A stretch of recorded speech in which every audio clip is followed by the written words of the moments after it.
يهيج فتراه مصفرا ثم يكون حطاما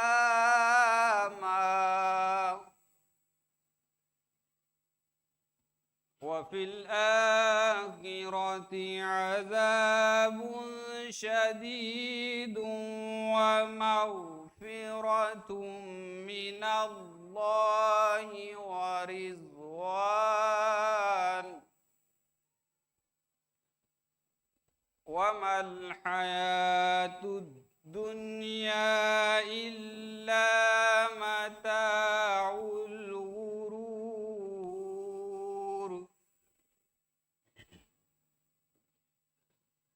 سابقوا إلى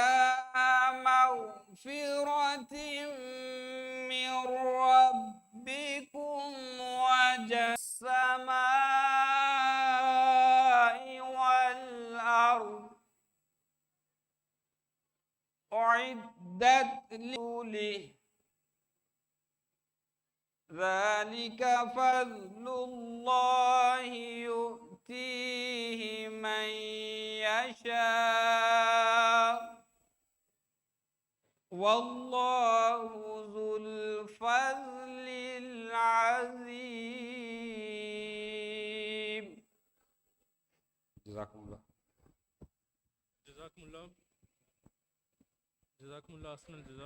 Maintenant, la traduction des versets récités sera présentée par Abdul Qadir Traoré Saheb.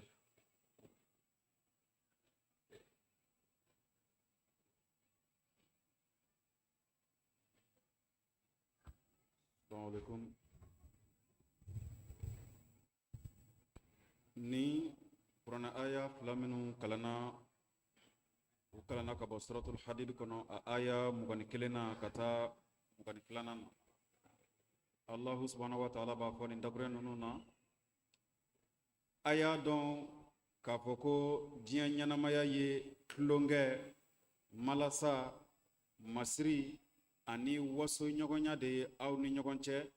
ani ɲɔgɔndan nafolo ani denw caya la a misaliya bi n'a fɔ sanji min nana ni a jara sɛnɛkɛlaw ye o tuma na a ye falenfɛnw falen o jara sɛnɛkɛlaw ye nka falenfɛn ninnu a tilala ka ja ka kɛ nɛrɛma ye ka tila ka kari-kari wa lahara fana ɲangata juguma o bɛ yen yafa bɛ yen ka bɔ ala yɔrɔ la ani jɛn wa diɲɛ ɲɛnamaya in tɛ foyi ye fo n'a bɔra malasali damuta kɔ a ye ɲɔgɔndan kɛ ka taa yafa ma ka bɔ aw dabama yɔrɔ la ani alijinɛ min bonya bi n'a fɔ sankolo ani dugukolo min labɛnna mɔgɔw ye maa minnu limanira ala la ani a ka cidenw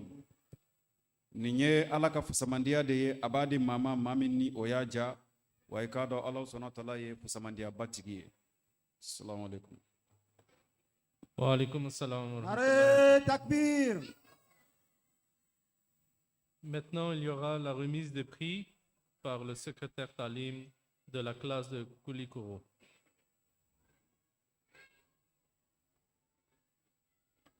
Nare takbir. Muhammad al-Mustafa. Muhammad al-Mustafa. Nare takbir. Assalamu alaikum wa rahmatullahi wa barakatuhu. Alhamdulillah, ina fɔ a b'a kalama cogo min Kulukoro yan centre de formation bɛ yen min ye diinɛ kalanyɔrɔ ye kalo 6 ta ni kalo 3 ta nka kalo 6 ta dɔ kun cɛla sisan o kalandenw de sigilen filɛ ɲɛkɔrɔ olu ka diplôme de bɛna d'u ma inshallah.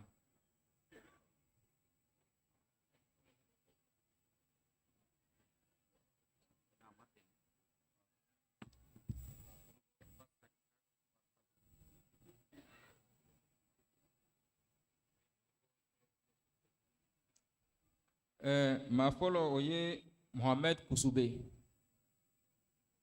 Nare takbir. A b'a fɔ barakallahu lakum.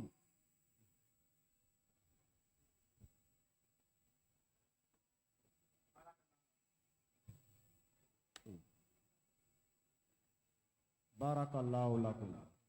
Nare takbir. Nare takbir. Ma filanan kɛla maa fila ye u ka moyenne bɛɛ kɛla kelen ye maa filanan fɔlɔ alhasan sataw Nare takbir.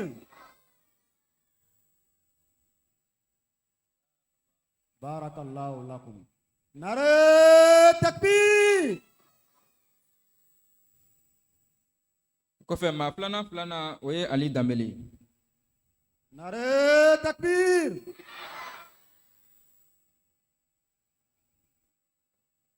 Barakallahu lakum. Nare takbir. Muhammad Mustafa. maa naaninan o ye namɔ watara ye Nare takbir. Barakallahu lakum. Nare takbir. maa duurunan o ye abdulkadir keita Nare takbir.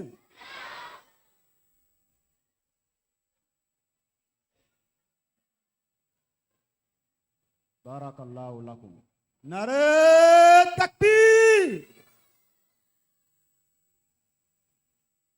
o la ninnu de ye maa duuru fɔlɔ ye minnu ye bɛɛ lajɛlen dan kɔfɛ min bɛ da kan o ye salif sise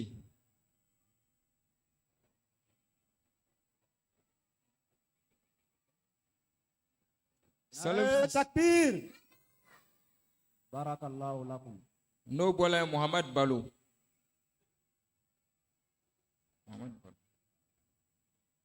Barakallahu lakum. Nare takbir. o kɔfɛ madu tarawele Barakallahu lakum. Nare takbir. badara mayiga o bɛ da o kan Barakallahu lakum. Nare takbir. Muhammad Mustafa. kɔfɛ tahir balo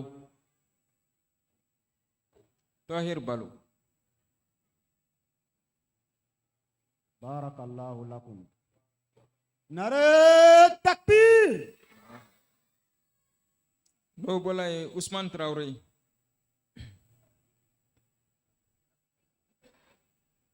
Barakallahu lakum. Nare takbir. o kɔfɛ madani mali Barakallahu lakum. Nare takbir. o kɔfɛ adama kulibali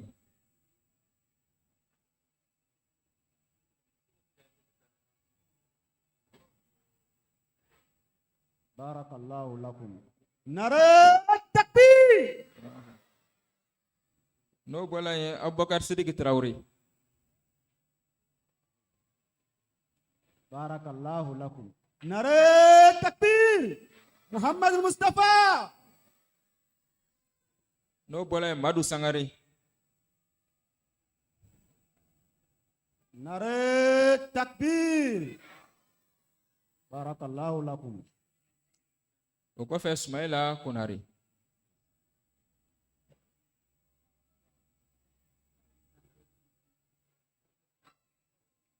Barakallahu lakum. Nare takbir. o la ni ne bɛ dansigi o tuma ni formation ka don di la inshallah Nare takbir. Formation. Zindabad.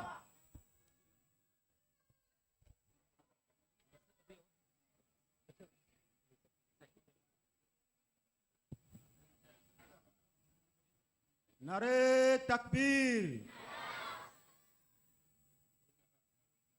Nare takbir.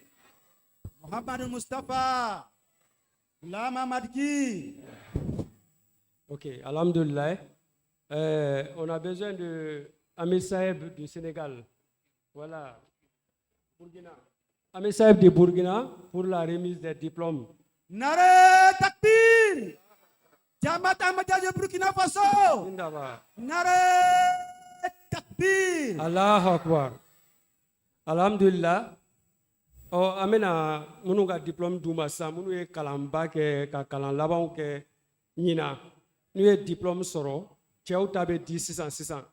musow an balakaw olu ta bɛ di u ka yɔrɔ la donc an bɛɛ k'an tulo mada k'a lamɛn mashallah.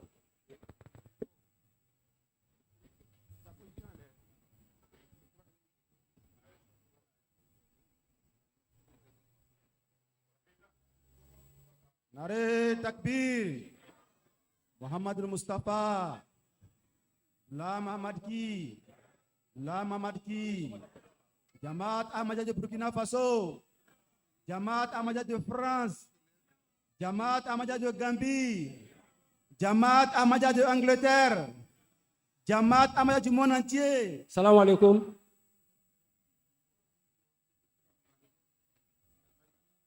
Mɔgɔ fɔlɔ, voilà. Mɔgɔ fɔlɔ, o ye Ayub Traoré. Monsieur Ayub Traoré. Nare takbir.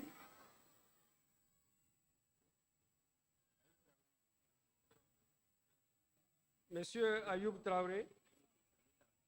Oui. Monsieur Ayub Traoré.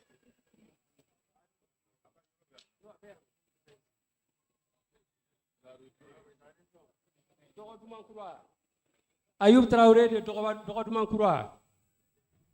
Ayub Traoré Dogodumankura.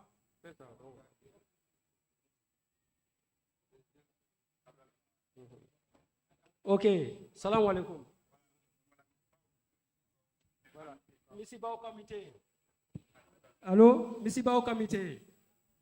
Dogodumankura aussi. Nare takbir. Allahu Akbar. Jamaat Ahmadiyya de Dogodumankura. Mizaba. Nare takbir. Allahu Akbar. Barakallahu lakum.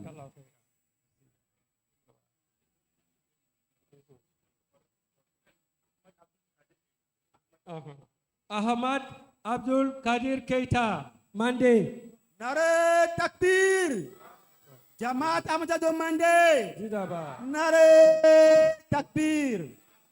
Barakallahu lakum. Ama Benkali, Sikaso.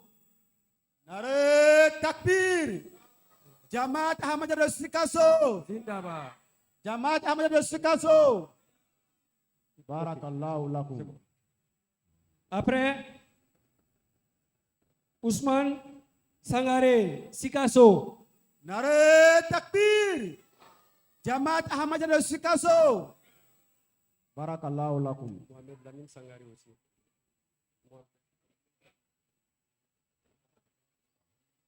Nare takbir. Mohamed Lamine Sangare aussi, Sikaso. Merci. Nare takbir. Sikaso. Umaru Sangare, Sikaso. Nare takbir. Sikaso. Moussa Taure Segou. Nare takbir. Jamaat Ahmadiyya de Sekou. Zindaba. Barakallahu lakum. Si aussi. Aboubakar Sidiki B. Si. Sikaso. Nare takbir. Sikaso.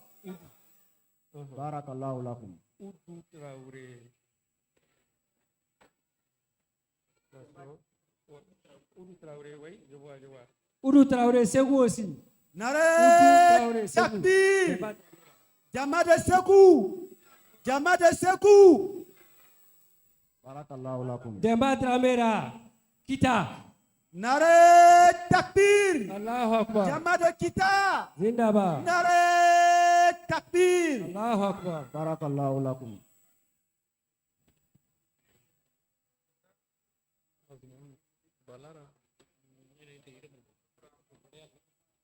Nare takbir.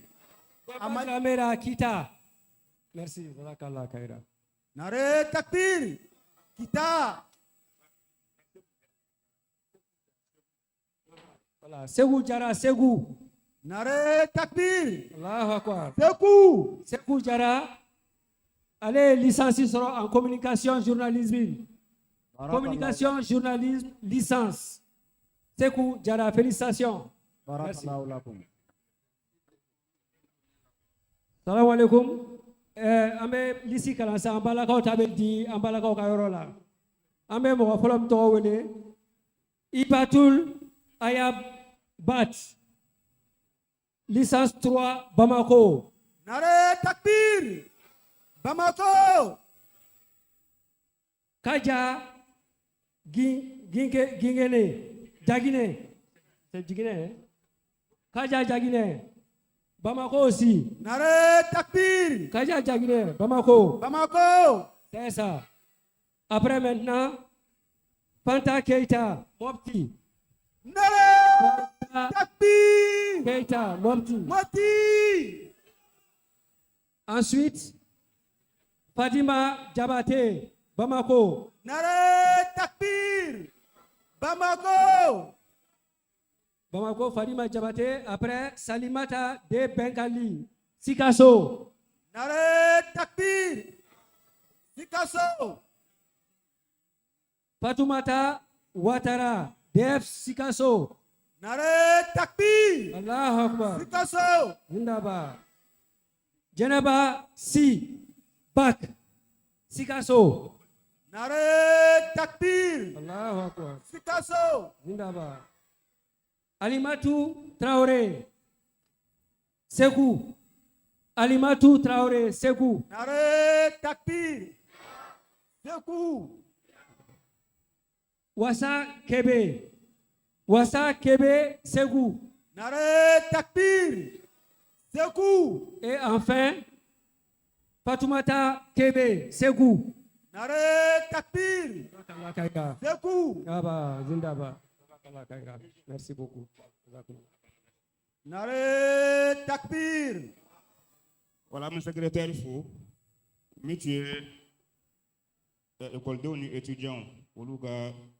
la Californie. Ces années,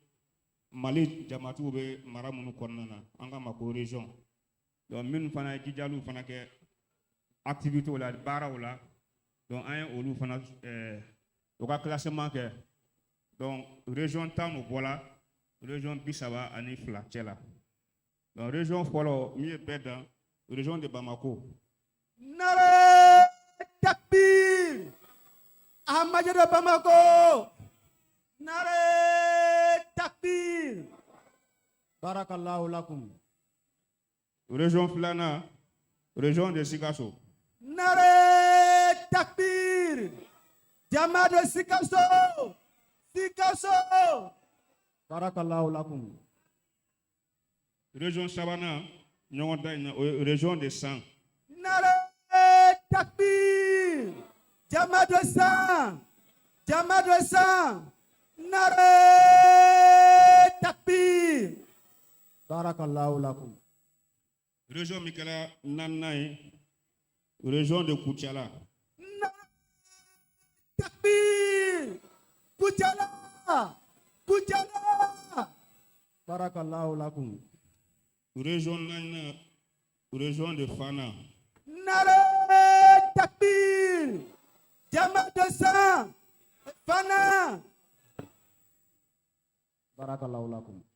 Région Worona, la région de Kita. Nare takbir. Kita. Barakallahu lakum. Région Wolomblana, la région de Kaï. Nare takbir. Jama de Kaï. Nare takbir. Barakallahu lakum. Région Chegina, la région de Bougouni. Nare takbir. Jama de Bougouni. Bougouni. Barakallahu lakum. Région Konontona, la région de Mopti. Nare takbir. Nare takbir. Mopti. Nare takbir. Mati. Barakallahu lakum. Région Tana, enfin la 10e région, la région de Mandi. Nare Jama de Mande. Nare takbir. Barakallahu lakum. Dan sigi an ka région ka classement na donc dɔ wɛrɛ tɛ ka se ka jamatiw fana encourager u ka cɛsiri kɛ baara fɛn fɛn bɛ yen min a bɛ kɛ jamati kɔnɔna na jalisa b'a la isimaw b'a la contribution b'a la activité fɛn fɛn bɛ kɛ nin bɛɛ lajɛlen bɛ taa ba la nin bɛɛ bɛ calculer ka se ka classement in kɛ donc région fɛn fɛn welela sisan sisan ni laɲini tun ye min ye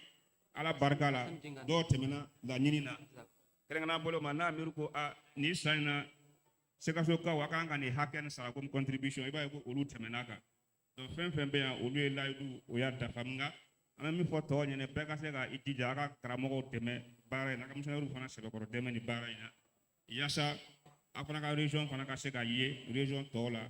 jalisa 2027 ta la salamu aleykum. Nare takbir. Jama de Mali. Jama de Mali. Nare takbir. Maintenant, nous allons procéder pour le poème par Mirza Majid Mahmoud Saheb.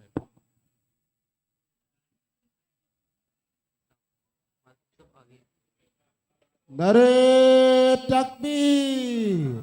Nare takbir. Muhammad Mustafa. Muhammad Mustafa. Ghulam Ahmad ki. Nare takbir.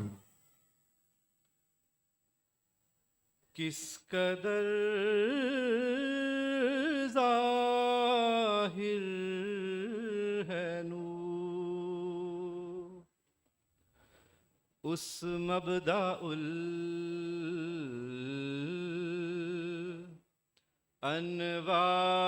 अनवार का बन रहा है सारा आलम आईना अब सार का चांद को कल देख कर मैं सख्त बेकल हो गया Nare takbir. Nare takbir. चांद को कल देख कर मैं सख्त बेकल हो गया क्योंकि कुछ था निशान उसमें जमाले यार का क्योंकि कुछ था निशान उसमें जमाले यार का Nare takbir. Muhammad Mustafa. है अजब जलवा तेरी कुदरत का प्यारे हर तरफ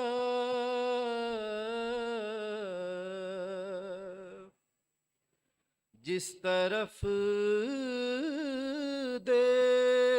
देखें वही राह है तेरे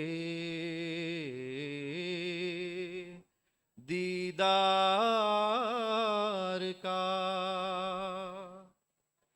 जिस तरफ देखें वही राह है तेरे दीदार का चश्मे मस्ते हर हसी हर दम दिखाती है तुझे चश्मे मस्ते हर हसी हर दम दिखाती है तुझे हाथ है तेरी तरफ नरे तकबीर गुलाम अहमद की गुलाम अहमद की नरे तकबीर हाथ है तेरी तरफ हरगे सुए खमदार का शोर कैसा है तेरे कूचे में ले जल्दी खबर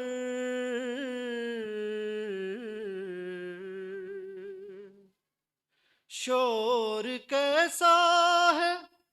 तेरे कूचे में ले जल्दी खबर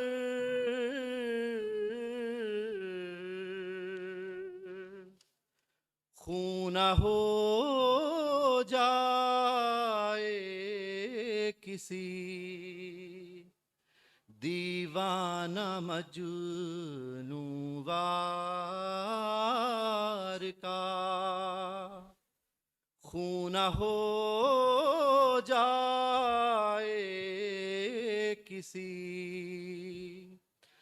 दीवाना मजनू वार का किस कदर जाहिर है नूर उस मबदाउल अनवार का बन रहा है सारा आलम आईना अब सार का बन रहा है सारा आलम आईना अब सार का नरे तकबीर खलीफतुल मसीह Khamis Jazakumullah. Comme on n'a pas traduit le poème, je voudrais seulement donner le résumé de ce poème. C'est un poème écrit par le Messie premier Imam Mahdi alayhi salatu wassalam, et ça parle d'Allah, que dans chaque chose du monde, on voit les traces qui nous ramènent vers Allah, la présence d'Allah. Et c'est à propos de ce sujet que c'était le poème. Maintenant, il y aura un exposé par missionnaire Mohamed Konaté Saheb, et le sujet de son exposé est le traitement du saint prophète sallallahu alayhi wa sallam envers les non-musulmans. नरे तकबीर नरे तकबीर मोहम्मद मुस्तफ़ा गुलाम अहमद की नरे तकबीर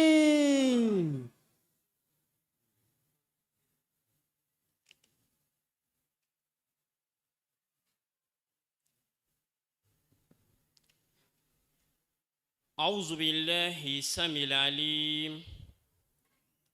من الشيطان الرجيم بسم الله الرحمن الرحيم إن الحمد لله نحمده ونستعينه ونستغفره ونعوذ بالله من شرور أنفسنا ومن سيئات أعمالنا من يهده الله فهو المهتدي ومن يضلله فلا هادي له أشهد أن لا إله إلا الله وحده لا شريك له وأشهد أن محمدًا عبده ورسوله ثم صلاة والسلام على أشرف المرسلين سيدنا محمد وعلى آله وصحبه وسلم تسليما كثيرا أما بعد السلام عليكم ورحمة الله تعالى وبركاته ambali maslamewu ankele ko katanga nyini Allah subhanahu wa ta'ala fe kabo shitane toroma utemene ko fe ame Allah subhanahu wa ta'ala tanu ani tanu mi kaka katlaka nema ni kishi nyini Allah subhanahu wa ta'ala fe kake an kuntigi Muhammad ka anaka sumau naka sahaba anan fen fen ni dine sonu mo isra mene kata se kiyamaduma alaka nema ni kishi shuru an kilin blagileka niyaye Mali jalsa ta ani wolonflana keneka kabe le 28 3e mois 2026 wala na min dirane ma sogomadaina odeye muamalatu nabiyyu sallallahu alayhi wa sallam ma'a ghayri almuslimin ko alakira sallallahu alaihi wasallam ka bara ɲɔgɔnya ka ɲɛsin maa minnu tɛ silamɛw ye fɔcogoya wɛrɛ la maa minnu tɛ silamɛw ye alakira tun b'olu minɛ cogo jumɛn na yala a tun b'u minɛ cogo jugu la wa tari a tun b'u minɛ ko ɲuman na kone ka kuma o de kan sɔgɔmada in na ɲani an ka don n ka baabu in na n'an ye bi silamɛya bɛ ɲɛfɔla cogo min na silamɛya dɔnnikɛlaw fɛ i bɛna ye k'a fɔ nin walanda in an mako gɛlɛnba b'a la bi waati in na k'a sabu kɛ silamɛya bɛ ka ɲɛfɔ cogo min na ani silamɛw bɛ ka wale min ta ka maa minnu tɛ silamɛ ye k'olu sɛgɛrɛ n'a ye ni y'o lajɛ i b'a ye k'a fɔ an mago bɛ jɔ nin walanda in na kosɛbɛ kosɛbɛ yasa an k'a dɔn k'a fɔ o tuma na silamɛ karamɔgɔw bɛ ka juguya min ta ka ɲɛsin maa minnu tɛ silamɛ ye silamɛ dɔw bɛ ka kɛwale jugu minnu ta ka ɲɛsin maa minnu tɛ silamɛw ye k'a daminɛ kafirilasaw musirikulasaw kerecɛnnasaw yahudiyalaw yala nin tun ye alakira ka kɛta ye wa o donc la n'an y'o lajɛ an bɛna ye k'a fɔ n'an ye alakira ta kɛta dɔn an n'a dɔn k'a fɔ ja silamɛya min bɛ ɲɛfɔla bi kɛwale min kɛra silamɛ dɔw fɛ bi ja o ni alakira ka silamɛya tɛ kelen ye. Nare takbir Muhammad Mustafa. K'an yɛrɛ to kalandenya la an b'a ye k'a fɔ an ka karamɔgɔ kɔrɔw ka wajilu dɔw senfɛ o bɛna fɔ ɲɛna ko ko kafiri nɔgɔlen don. Ko ni n'a bɛ dumuni kɛ jeli ni nɛ de bɛ sɛnɛ ka bɔ a sɔnni kɔrɔ nin bɛɛ fɔ kun ye jumɛn ye ka an ɲugu kafiriw la alakira dun nana de ko kana kafiriw de bɔ kafiriya la k'o kɛ silamɛw ye bon sisan ni aw ɲugura kafiriw la a bɛna jɔn de na silamɛya kɔnɔ sisan docteur mana ɲugu banabaatɔ la a fɔ o bɛ furakɛ cogo di alakira mana silamɛ sɔrɔ dugukolo sanfɛ koyi ala yɛrɛ ko alakira bɛna waati min na ko tiɲɛni warala ba kɔnɔ a warala gere kan donc o b'a yira ko silamɛ tun tɛ dugukolo sanfɛ koyi alakira bɛna waati min na i mana mɛn ko Abubakar Sidiki alakira ye kafiri dɔ de yɛlɛma ka kɛ silamɛ o de tɔgɔ ye Abubakar Sidiki. Nare takbir Muhammad Mustafa Gulam Ahmad Ki. I mana mɛn Omar bin Khattab ala kira ye kafiri dɔ de yɛlɛma k'a kɛ silamɛ ye o donc o la silamɛya nakun tɛ ala kira nakun tɛ ko kana kafiriw kɛlɛ ou bien kana mushrikiw kɛlɛ ayi ala kira nakun ye kana shirikuya de kɛlɛ ani ka kafiriya kɛlɛ mais a nakun tɛ kafiriw yɛrɛ kɛlɛli ye a nakun tɛ mushrikiw yɛrɛ kɛlɛli ye kuma kɔrɔ ye di a nakun ye kana kafiriya kɛlɛ mais a nakun tɛ ka kafiriw kɛlɛ mun na a nakun de ye kana kafiriw bɔ kafiriya la n'i b'a fɛ ka kafiriya kɛlɛ i bɛ kafiriw de bɔ kafiriya la k'u kɛ silamɛw ye n'i b'a fɛ ka mushrikuya kɛlɛ i bɛ mushrikuw bɔ mushrikuya la k'o kɛ silamɛw ye ala kira nakun filɛ donc ala kira sallallahu alaihi wasallam nakun tɛ juguya ye ka ɲɛsin maa minnu tɛ silamɛ ye fo kana se bi an bɛ waati min na n'i ye mali yɛrɛ wajulu kɛcogo lajɛ i bɛ taa sɔrɔ dɔw yɛrɛ ko ayi dɛ ni kerecɛnw ka fɛti sera ka dumunifɛn feere kerecɛnw ma ou bien u bɛ fɛn o fɛn san ka taa u ka ɲɛnajɛ kɛ n'a ye ko silamɛ man kan tɛ ka nin si feere kerecɛnw ma dɔw yɛrɛ ka wajulu kɛcogo ye ko ni kerecɛn bɛnna n'o ka san yɛlɛma bɛ yen n'an ye kuranɛ yɛrɛ ta k'a lajɛ ɲɛn'an ka don ala juguya in kɛ nkalon ye ko ala kira sallallahu alaihi wasallam mana ni nin diinɛ in ye n'an k'an b'o dalilu fɔlɔ yɛrɛ ta k'a lajɛ kuranɛ kɔnɔ ala subhanahu wa ta'ala ko kuranɛ kɔnɔ wama arsalnaka illa rahmatan lil alamin suratul anbiya aya 100 aya 7 ala subhanahu wa ta'ala ko muhammadu ne mi ci dɔ wɛrɛ kama koyi ne y'i ci de i ka kɛ hinɛ yiriwale ye foroba hinɛ ye ka na danfɛn bɛɛ ma sisan kerecɛnw tɛ danfɛn dɔ ye wa yahudaw tɛ danfɛn dɔ ye wa kafiriw tɛ danfɛn dɔ ye wa mushrikiw tɛ danfɛn dɔ ye wa n'olu bɛɛ ye danfɛn dɔ ye ala ko muhamadu kɛra hinɛ de ye ka na danfɛn bɛɛ ma muhamadu bɛ se ka yahudaw juguya cogo di a bɛ se ka kerecɛnw juguya cogo di o bɛ se ka kafiriw juguya cogo di ale nakun ye k'u wele ka bɔ o ta in na ka na fara a yɛrɛ kan n'ale y'o juguya a bɛ se k'o wele ka na cogo di Nare takbir Muhammad Mustafa donc o b'a yira na k'a fɔ ala kira sallallahu alaihi wasallam kɛra hinɛ de ye ka ɲɛsin danfɛn bɛɛ ma a ma kɛ hinɛ kɛrɛnkɛrɛnnen ye ka ɲɛsin silamɛw dɔrɔn ma ka ɲɛsin muminiw dɔrɔn ma n'o tɛ n'a tun kɛra hinɛ ye ka ɲɛsin silamɛw ni muminiw de tun ma o tuma na ale bɛ na waati min na mumini tun tɛ dugukolo kan silamɛ tun tɛ yen o tuma ale ka hinɛ tun bɛna ɲɛsin jɔn ma e natɔla e ko ni hinɛ nana ne y'a sɔrɔ e ka hinɛ kɛrɛnkɛrɛnnen bɛ e nɔfɛ mɔgɔw de ye e yɛrɛ bɛ na waati min na e nɔfɛ mɔgɔw tɛ yen donc i b'a dɔn o yɔrɔ la k'a fɔ ko karamɔgɔw bɛ hakilina min kɛ nkalon finman don ala kɛra nakun tɛ ka juguya ɲɛsin mɔgɔw ma mɔgɔ minnu ta ka diinɛ na o de kosɔn imam mahadi alayhi salam n'i y'a ka gafe dɔ lajɛ ko alhakam o kɔnɔna na imam mahadi ko i'lamu aw k'a dɔn inna allaha ta'ala arada bi irsalil kitabil majid ko tuma na min ala subhanahu wa ta'ala y'a laɲini k'a b'a ka nin kitabu belebele in ci ka na danfɛnw ma n'o ye kuranɛ ye wa bi bi'sati nabiyyi sallallahu alaihi wasallam ani ka alakira sallallahu alaihi wasallam fana ci kana danfɛnw ma mun kosɔn do an yarhamal alamu rahmatan azima ko yaasa kana kɛ hinɛ ye hinɛ belebeleba ye ka ɲɛsin danfɛn bɛɛ ma ka yira k'a fɔ ko ala subhanahu wa ta'ala ka laɲini de ye ka alakira ani kuranɛ k'u bila kana kɛ hinɛ belebele ye ka ɲɛsin danfɛn bɛɛ lajɛlen fa kana qaba qawsaini aw adna imam mahdi kɛtɔla ka nin aya in walawala an tɛna se ka walawala bɛɛ ta imam mahdi ko nin na ko aya in kɔrɔ summa dana ko ala kira sallallahu alaihi wasallam ko ala subhanahu wa ta'ala ala kanu ni ala ka layidu dafa fɛ ko ala subhanahu wa ta'ala ye ala kira tufan ka gɛrɛ a yɛrɛ la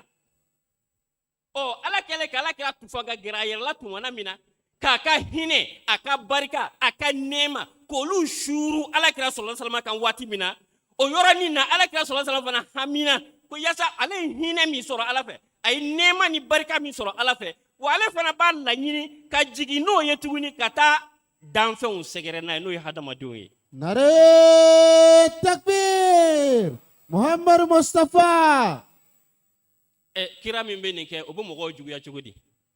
ala kɛlen k'a ka nɛɛma n'a ka barika a n'a ka hinɛ ala kɛlen k'o suuru ale kan n'a y'a jɛ a b'a to a kelen bolo kɛ mais hadamadenw hinɛ y'a minɛ min kɛ fatadalla a y'i suuli ni ala ka hinɛ ni ala ka barika ni ala ka nɛɛma ye ko yasa a bɛna dɔ tuuru ala ka jɔnw fana kɔrɔ tugun o de kosɔn imam mahdi ko hina ahrazu hazom min fuyudillah wa barakatihi nazala rahmatan li bani bashar. Ko tumana mina alakira gerla alala ni ala ya ka nema anaka hine anaka barika o shuru alakira kan ko alakira sallallahu alaihi wasallam fana jigina ni o hine no barika e ko yasa kana turu dan fen korono ye hadama deunye ako wa hadhihi nafsu rahma almazkura fil aya ko ni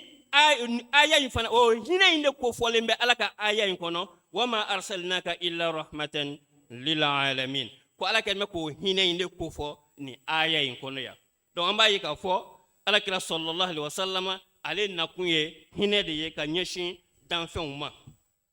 o ko se mai anga khalifa fulana Bashiruddin Mahmud Ahmad radiyallahu an ale ka tafsir kabir kono ako chogodi ako wa amma rasuluna alkarim ki ka do ka fo an wa kira bele bele bay lam yuj'alu rahmatan mukhtassatan bi qaumin aw bi zamanin ko alakira sallallahu alaihi wasallam mi fleni ko a kente hine kerenkerenen ye ka nyeshin jamakulu kerenkerenen doma ko wa kente hine kerenkerenen fana ye ka nyeshin wati kerenkerenen doma ako ay bal ju'ila rahmatan li kulli alalam ko Allah subhanahu wa ta'ala ya ala kira ke hine ye ka nyeshin danfen bema wali kulli zamani ka nyeshin wati fana bema ila yawmil qiyama fukata se qiyama duma wati te ala kira ka hine na jamakulu kerenkerenen te ala kira ka hinena ka damina na cira domina fo ka taa fo diɲɛ banna a ka hinɛ walankatalen don danfɛn bɛɛ lajɛlen ye Nare takbir Muhammad Mustafa Nare takbir. o de kosɔn ni sharhi sunna li bagawi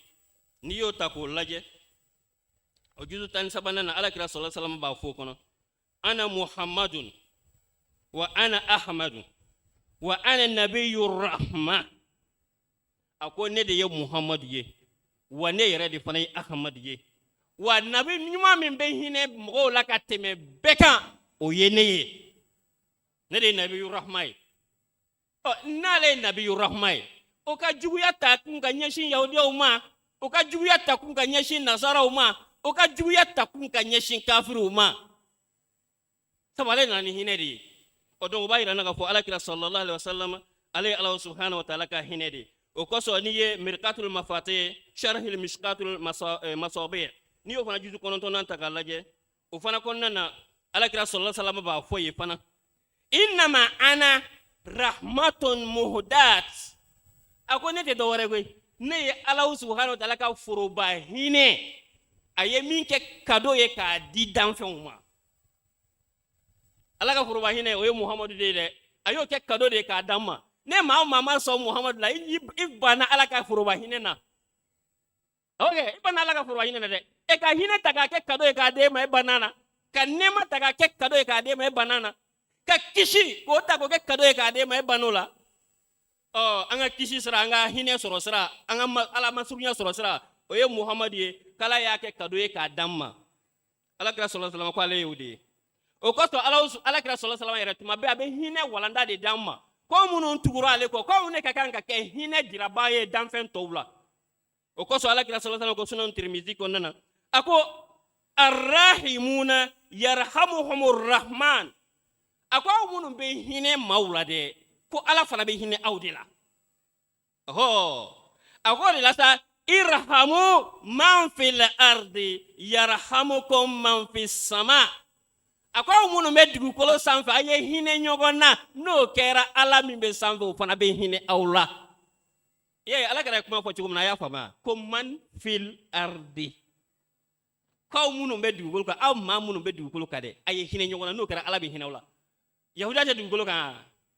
donc hinɛ a la nasara fana tɛ dugukolo kan de ya hinɛ a la kafiri ni mushriku tɛ dugukolo kan a ye hinɛ a la ala kɛra ko ten n'a hinɛna kafiri ni mushriku la dɛ ala fana bɛ hinɛ aw la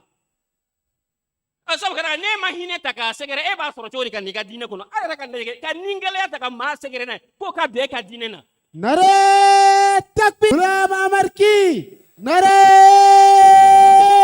takbir. n'i y'a ye sahabaw y'o ni kɛ ka alakira ni kuma bɔ a y'o wele ni hinɛ de ye a y'o wele ni jogoɲumanya de ye a y'o wele ni ɲuman de ye n'o tɛ n'a tun y'o wele ni nin gɛlɛya ye abada o t'o nin kɛ ka alakira nin kuma bɔ sahabaw ni tuma min ni kafiru ɲɛsinna alakira sallallahu alaihi wasallam kɛrɛnkɛrɛnnen ni ye gazwatu kandaki lajɛ n'o ɲɛsin ni kafiru ko bɛ girin ka da alakira kan sahabaw bɛ girin ka don kafiru ni alakira sallallahu alaihi wasallam cɛ n'a tun y'a sɔrɔ ko alakira tun ye bi mɔgɔw bɛ ka marifa ta ka taa ko i bɛ marifa ta ka taa mɔgɔw karaba ko ka kɛ silamɛ ye e ye marifa ta ka taa maa min karaba ko a ka kɛ silamɛ ye e nana o bɛ sɔn ka nin di e kama dɔw b'a dɔw la k'a fɔ alakira sallallahu alaihi wasallam mana ni nin gɛlɛya diinɛ ye ni nin gɛlɛya diinɛ in créera alakira sallallahu alaihi wasallam talen kɔ de o de kosɔn alakira sallallahu alaihi wasallam ko aw minnu bɛ dugukolo sanfɛ a ye hinɛ ɲɔgɔn na n'o kɛra ala min bɛ sankolo la ala subhanahu wa taala bɛ hinɛ la ni sahih muslim juzu 4 ta k'a lajɛ alakira y'a fɔ ka nɔgɔ bɔ a la net a ko cogo jumɛn na a ko man la yarhamu nas la yarhamuhu Allah azza wa jal a ko hey maa min tɛ hinɛ maaw la ko ala fana tɛ hinɛ o la yahuda ye maa ye wa maa tɛ de nasara ye maa ye wa maa tɛ de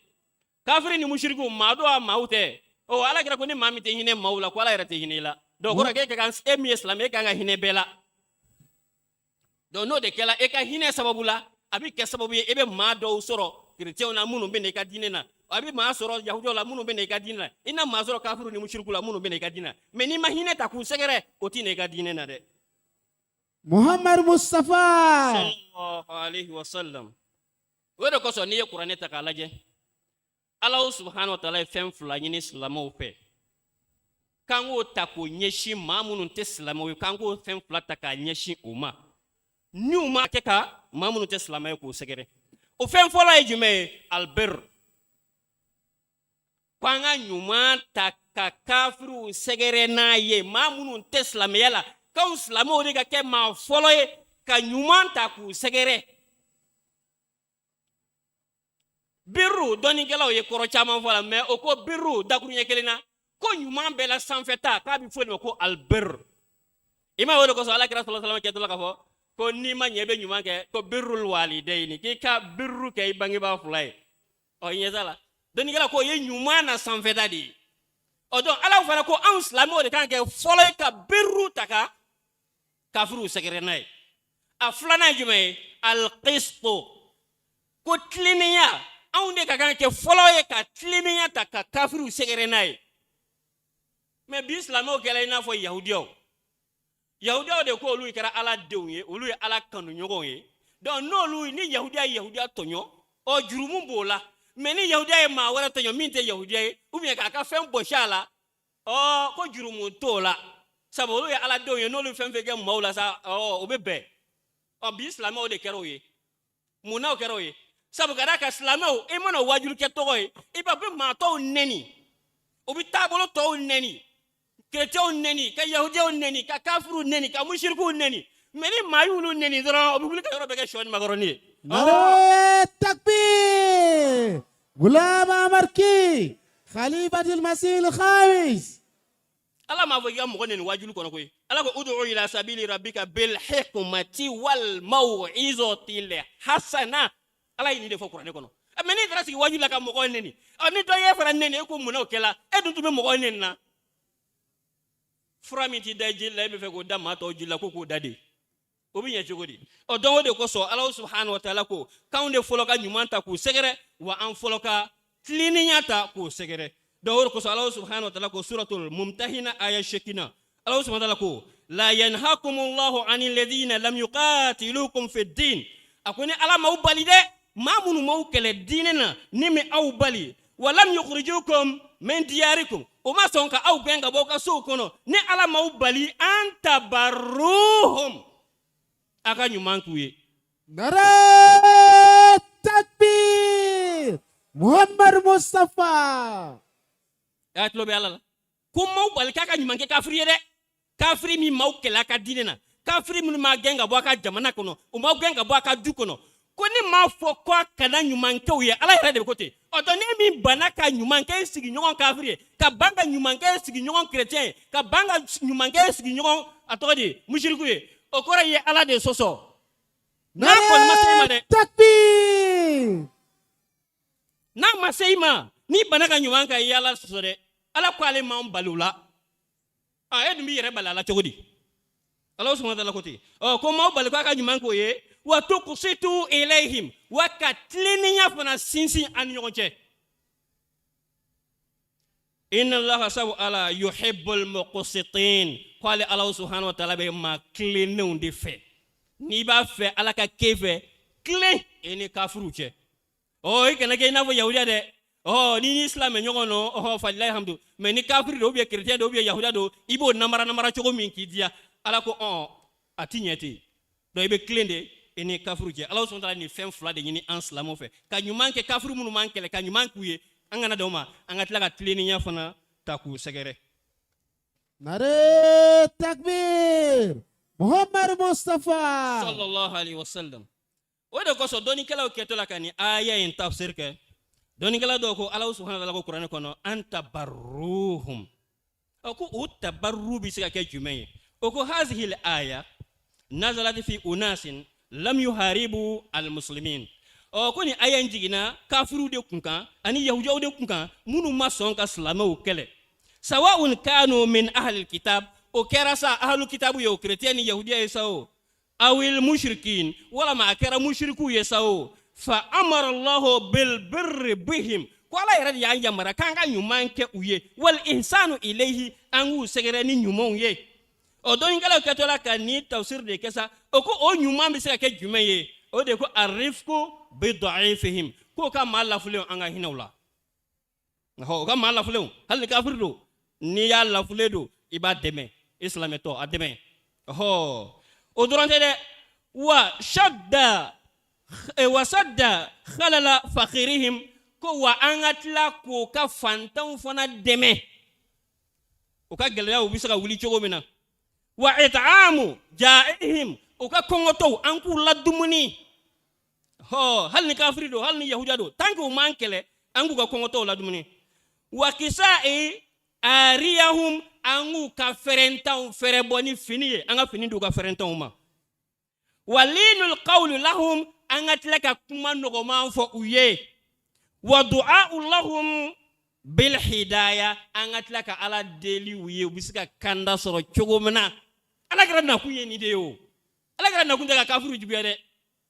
anna kuye ka kafiriya de jubiya o kafiriya jume kasika kafiru yela maka bo kafiriya ko keslama uye ala grana kuye ni de ibe hinawla ka nyuman kuye ku ka geleya wuli ku deme ku ka geleya wuli katla ka duwa kuye ala ukanda ni de islam ya ka layini wode ko so ni aya warata ka laje qur'ani ko no suratul fussilat o aya bi sabani nani na Allah subhanahu wa ta'ala kuye wala tastawi al hasanatu wala sayyi'a ko nyumani juguman tekkeleye ala fule ka fole ko nyumani juguman tekkeleye oduma e ba fe ka jumene sisa nyumangela wa jugumangela de ne ba fa ka nyumangela Allah subhanahu wa ta'ala ko idfa billati hiya ahsan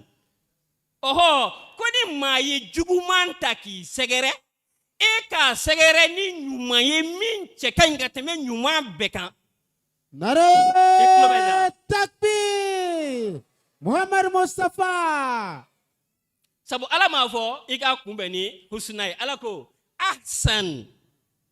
okore nyuma ale juguman de keki segere koy me eka kumbeni nyuma yere fa bete de nyuma min kanga teme nyuma beka eka segere noyi eka kumbe noyi eka ka juguman kumbeni o nyuma yi fa iza allazi bainaka wa bainahu adawatun ka'annahu waliyyun hamim ko juguya ko ulasa juguya beine maminche ko kaina fo itirigele ba do juguya bala de mebe nyumanta ka segere na fo iteri ya do nigagele de o ala ko nga getidi okay o kuma te yere ba ko mo mi yere ka jugumo masema kafirula aka jugumo masema yahudola aka jugumo masema nasarola be folo ka jugumanta ko segere kan la jeke est-ce islam aka bi islam ko ke wala no ka fota la me bay ala yere ko mi yere folo la ka jugumanta ki segere de ke ka nyumanta ko segere ka ke na fo teriru o meni signyo ngara chrétien signyo ngara yahudia signyo ngara kafir signyo ngara mushribe aka toro foi masema me de bi folo ka toro ta ko lu segere islam suku jumende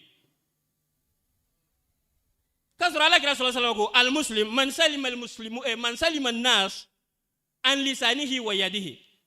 ako silame yɛrɛ jume o de ye ni maaw kisila maa min dalanen tɔɔrɔ ma n'a tɛgɛ ko de ye silame yɛrɛ o e t'a fɛ ka kɛ silame ye wa o wa ni bɛ fɛ ka kɛ silame ye ala subhanahu wa ta'ala ko silame jogo dɔ de ye maa minnu bɛ juguman ta k'i sɛgɛrɛ sigi ɲɔgɔnw na a kɛra kafiri sa a kɛra silamɛ ɲɔgɔn ye sa a kɛra yahudiya sa a kɛra nasara sa k'e ka o ka juguman in sara ɲuman na n'an ye nin aya ta k'a lajɛ imam mahadi ye walawalali dɔ di nin aya kun kan imam mahadi ko cogo jumɛn na ko ala subhanahu wa ta'ala ko idfa billati hiya ahsan fa iza allazi bainaka wa bainahu adawatun ka annahu waliyyun hamim imam mahadi ko ai amilu man asaa ama daminɛ yɛrɛ Nare takbir. Muhammad Mustafa. Gulam Amar Ki. Gulam Amar Ki. Khalifatul Masih al-Khamis. Nare takbir. Allahu akbar. E fana kana wati toba. Imam Mahdi ko lasa amilu man asaa ilayka bil husna kuika mami ye juguman kila ika otigila maka juguman sarani nyuma ye yakun laka sadiqan hamiman ba'da an kana aduwan ko la ka be yele maka ke tiri gelen baye akelen ngoro ko ijuguye ye akelen ngoro ko ke juguye de ika nyuma fe abina yele maka ke itiriye wala so dala ko be fe ko ode kake ode ko so aka muhadaratul ludhiyana ayafo fana kono ako kana al hadafu min hadha at-ta'lim akika do ka fo ni aya mi walanda min di amma an yatahawwala al-adu ila sadiqin hamim kan anjija ka anjugu yele maka kan tiruye ko aya mi ko walanda di damma ne ko kafiri ye juguyo yahuda ye juguyo nasara ye juguyo o munum be may juguya o kote de ko munum be ki juguya yere de ki ka jija ke ni ka nogoya e ka olu de yele mako ke teriye o imam Mahdi kibo yele ma chogodi ka ke teriye natija to lutuf ika nogoya ta ku segere wa husnul muamala ko bara nyogonya la nyumaye ko no de kelasa ibise ka ijugo yele maka ke teriye wa an yasma al kalama bihudu hal nabi kuma jugu foreima abiki neni ki kaka kuma lameni basigiye ani nyamajo wasakina ani nyamajoy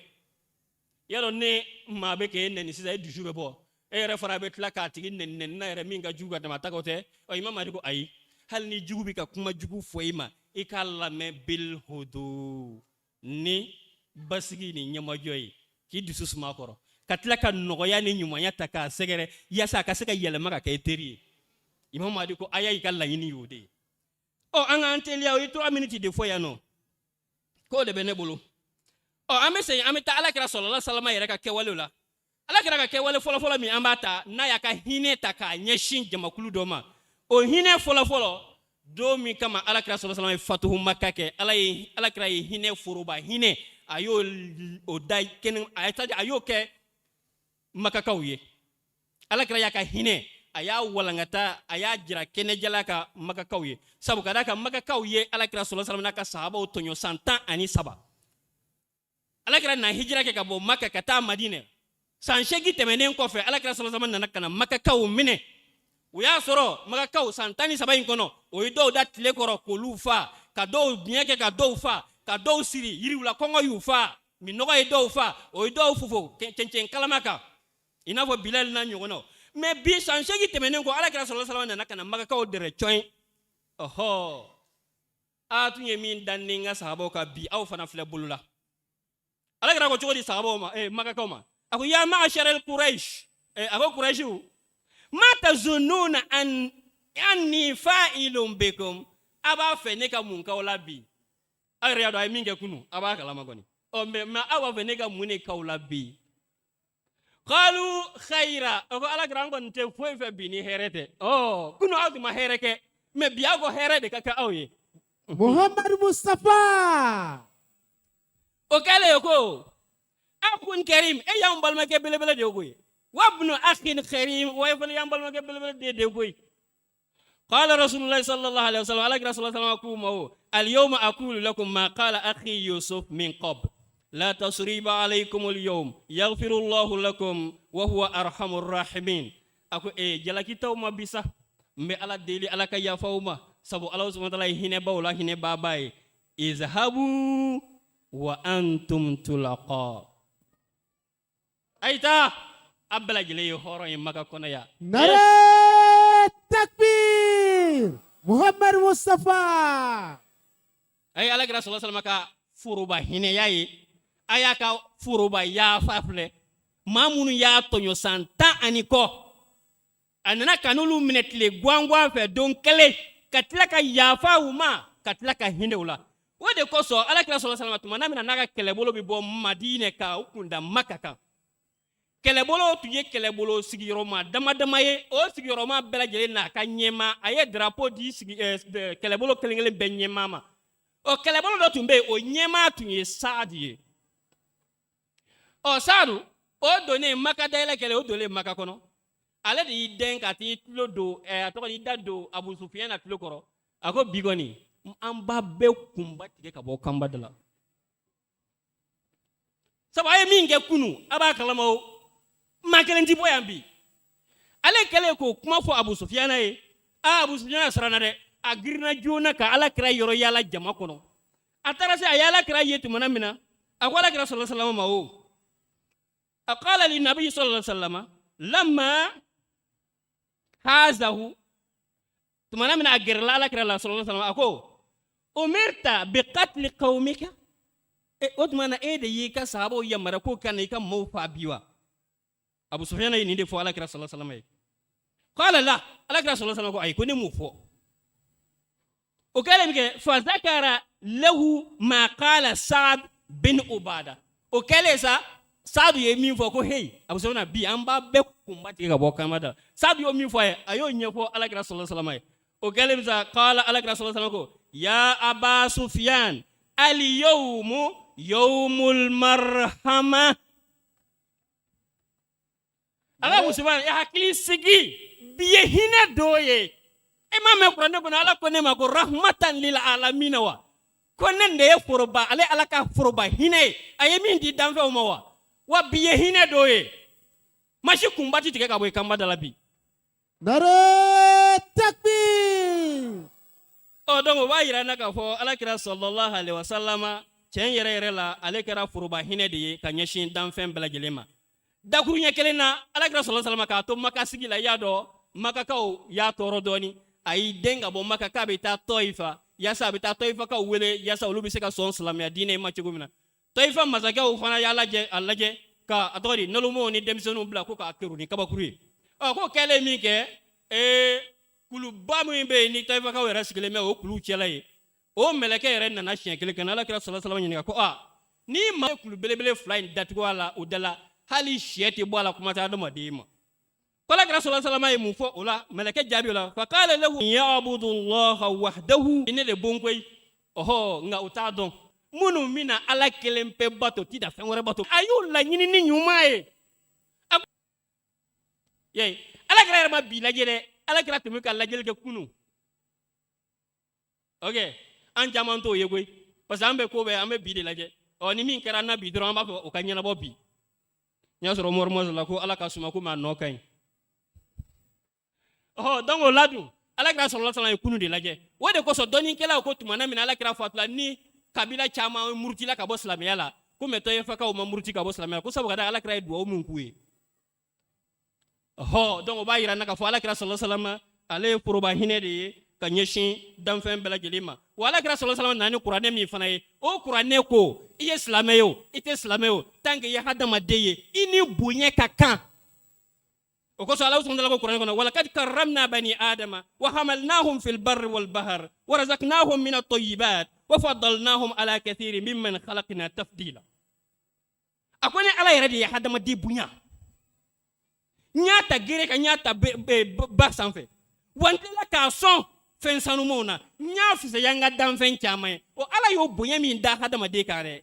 ne islam nyuma yede o bunya kele da hada ma de beka o bi ka dine na o ti ka dine na o bunya kele da beka o de koso ko don dɔ la alaihi wasallam ko alakira wulila k'i jɔ ihtiraman laha ti yahudiyin ko ni yahudiya su de mɔgɔ do dɛ o donc ni mɔgɔ ye i b'a bonya hadamadenya bonya na kɛ mais bon mun de b'anw bi silamɛya ka a su bonya donc a ma ɲɛ yahudiya dɔ fana o tun ye alakira sɔrɔ a lajɛ o la ko yahudiya kamalen dɔ tun bɛ baara n'a y'a sɔrɔ anw bɛ yahudiya de na ye o de k'i dɔn ko yahudiya kamalen dɔ tun bɛ taa yahudu ko alakira taara ka taa bɔ a la k'a banabaatɔ in a taara sigi a kunɲɛfan na mais bi ɲɛ b'i la lahalaya min na bi nin bana kamalen in a y'a fa lajɛ wa huwa indahu o y'a sɔrɔ fa sallallahu alaihi wasallam abul qasim a labato ka ye min sallallahu alaihi wasallam wa huwa yaqul alhamdulillah min sɔnna ka nin kamalen in kisi d'a ma a bɛ walanda n bɛ se ka walanda fila d'i ma hadisa in na i y'a dɔn ni maa tɛ se ka baara kɛ ɲɔgɔn fɛ cogo si la fo a bɛ ɲuman kɛ ɲɔgɔn ye o kɔni ye wajibi ye e ye patron ye ale ye baaraden ye jago i bɛ ɲuman dɔ kɛ i ka baaraden donc o kɔrɔ ko alakira sɔlɔ tun bɛ ka mais alakira taara bɔ a la alakira y'a dɔn bana min b'a ne ma cogo di a ye silamɛya yira a la e ye n kisi ka bɔ tasuma donni ma donc o b'a yira k'a fɔ ko alakira hami dɔ de ye n'a fɔra ko alakira ye foroba hinɛ ye ka na danfɛn bɛɛ ma kafiri o silamɛ o yahudiya o chrétien alakira ye hinɛ ye ka na bɛɛ ma o dɔ de ye ka kira hamiba ye o de ye ala ka o nɔgɔya an kelen kelen bɛɛ lajɛlen ye an bɛ sɔn ka kuma sɔn an bɛ kuma sɔsɔrɔ ya inshallah taala mais an ka walanda ma ba tɔ caman an b'a fɔ wa akhiru da'wana anil hamd Muhammad Mustafa Nare.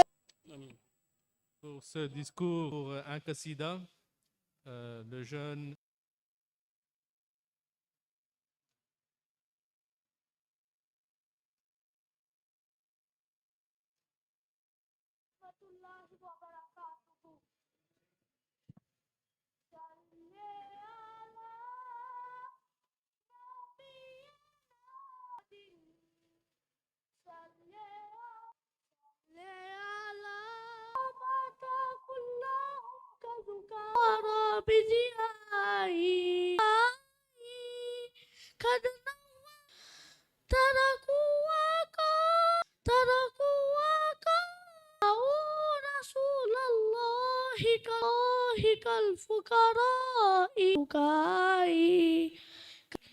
Inna sahabata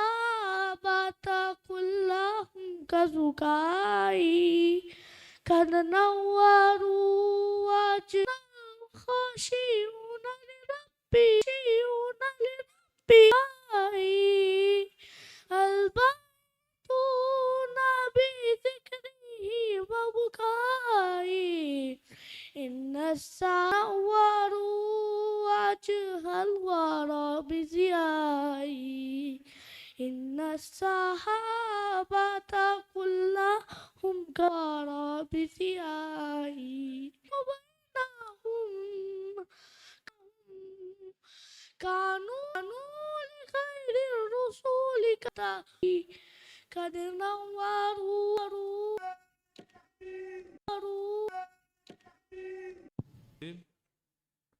par Hassan Djingani Saheb. Takbir. Jamaat Ahmad al Burkina Faso. Nare takbir.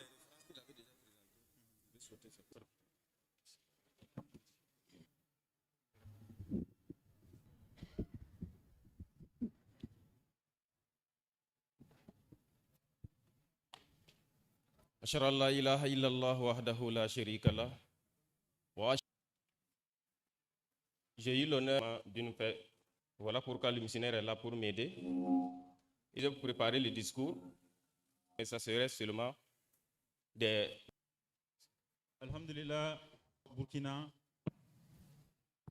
Barkamai alami furuba hinetigi hinekala kabo korona kono. Ako alin son jalidu. Babu mi bitalike ka basigi. Amea be o min fo yasa basigi be se ka saba awye bamanangana ale kuma fɛ ka wabe ko ale bɛna o kuma kɛ a ko ɲɛmɔgɔw y'o ka dɔ la o kumakan in bɛna bɛn babu min labɛn ɲɔgɔn kan ka bɛn discours yɛrɛ tilankɛ de ma. Allah a dit assurément un messager qui est plein de sollicitude à votre égard et qui aya in yɛrɛ kɔrɔ ye jumɛn ye o de ye aw yɛrɛw la a ka gbɛlɛ ciden in ma ko nɛnji don ani maa ko nɔgɔntigi don limaniyajɔnw ye Je vais commencer ma présentation avec 2 points. Savoir qu'en tant que musulman, et Bismillah ar-Rahman ar-Rahim, qui veut dire, en tant que musulman, on doit incarner en nous les attributs de Rahman et Rahim et Alamin. Donc,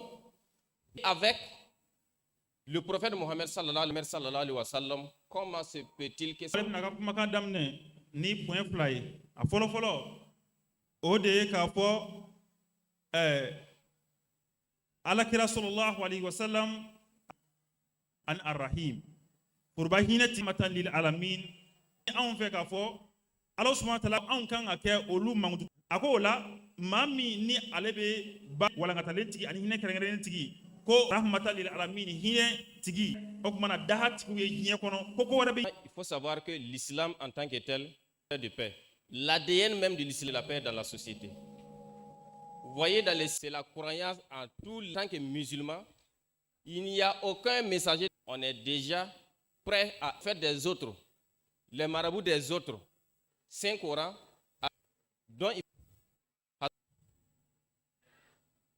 le monde est devenu un village global. La paix au sein familial aura l'effet positif sur la paix de la ville, ambassadeur de la paix à travers le monde. Slamaya yere bakurumba yere awoka daka ni anye o limania jose yere ko anti farafare do cide oni nyonche anti cide oyoro la abe jira jinyana ka fo obe sika slamaya obe sika o ka barake dukolo fo ni anya damne ka ban cide ona onunu karasa ka o na mo ni nyonche aya jira ka fo ako jinya kera sokelen yebi sika sabati jinya kono abe damne anga du de kono folo sabati oro lai okumana abe sika na yembela jeni kera sokelen yebi o manama fe daha kan. Allah alayhi wa sallam nous a donné 2 enseignements. Une société paisible. Il a dit nafsihi. Personne ne peut être considéré comme ce qu'il préfère pour soi-même. Qui aime la malédiction pour soi-même? Qui soi-même? Et si ta foi, chose que toi-même tu n'en veux pas. Imagine, le prophète sallallahu alayhi wa sallam nous a conseillé concernant nos voyages. Quelqu'un qui croit en Allah et au jour des prophètes n'a pas demandé kana yu'minu billahi wa. Toutes les religions du monde ont ce point transmis à tous les. Et il y aura le jour du jugement. Il n'a qu'à essayer. Le prophète Mohammed sallallahu alayhi wa sallam nous a donné. Sallallahu alayhi wa sallam. Hal ni anyi baraka ni ulal kan flad da maye. Ako ala kira sallallahu alayhi wa sallam aya jira ka hadisa san mauna. Ko awshi kalimaniyat sanu ayre. Kanka ako jago yaye nyon kanu be na basigi be na jinya kono ke. Ako ala be nyini ngale ke an jombe mini okmana kabo okanu kanya shayrema ako mashi okmana ebe nusondia minyini ebe here minyini ki iko nyona kanu ibalma waraye yasa ikaslamaya wal meka limania akase famu yebe iba ikafo la ni ede damme alala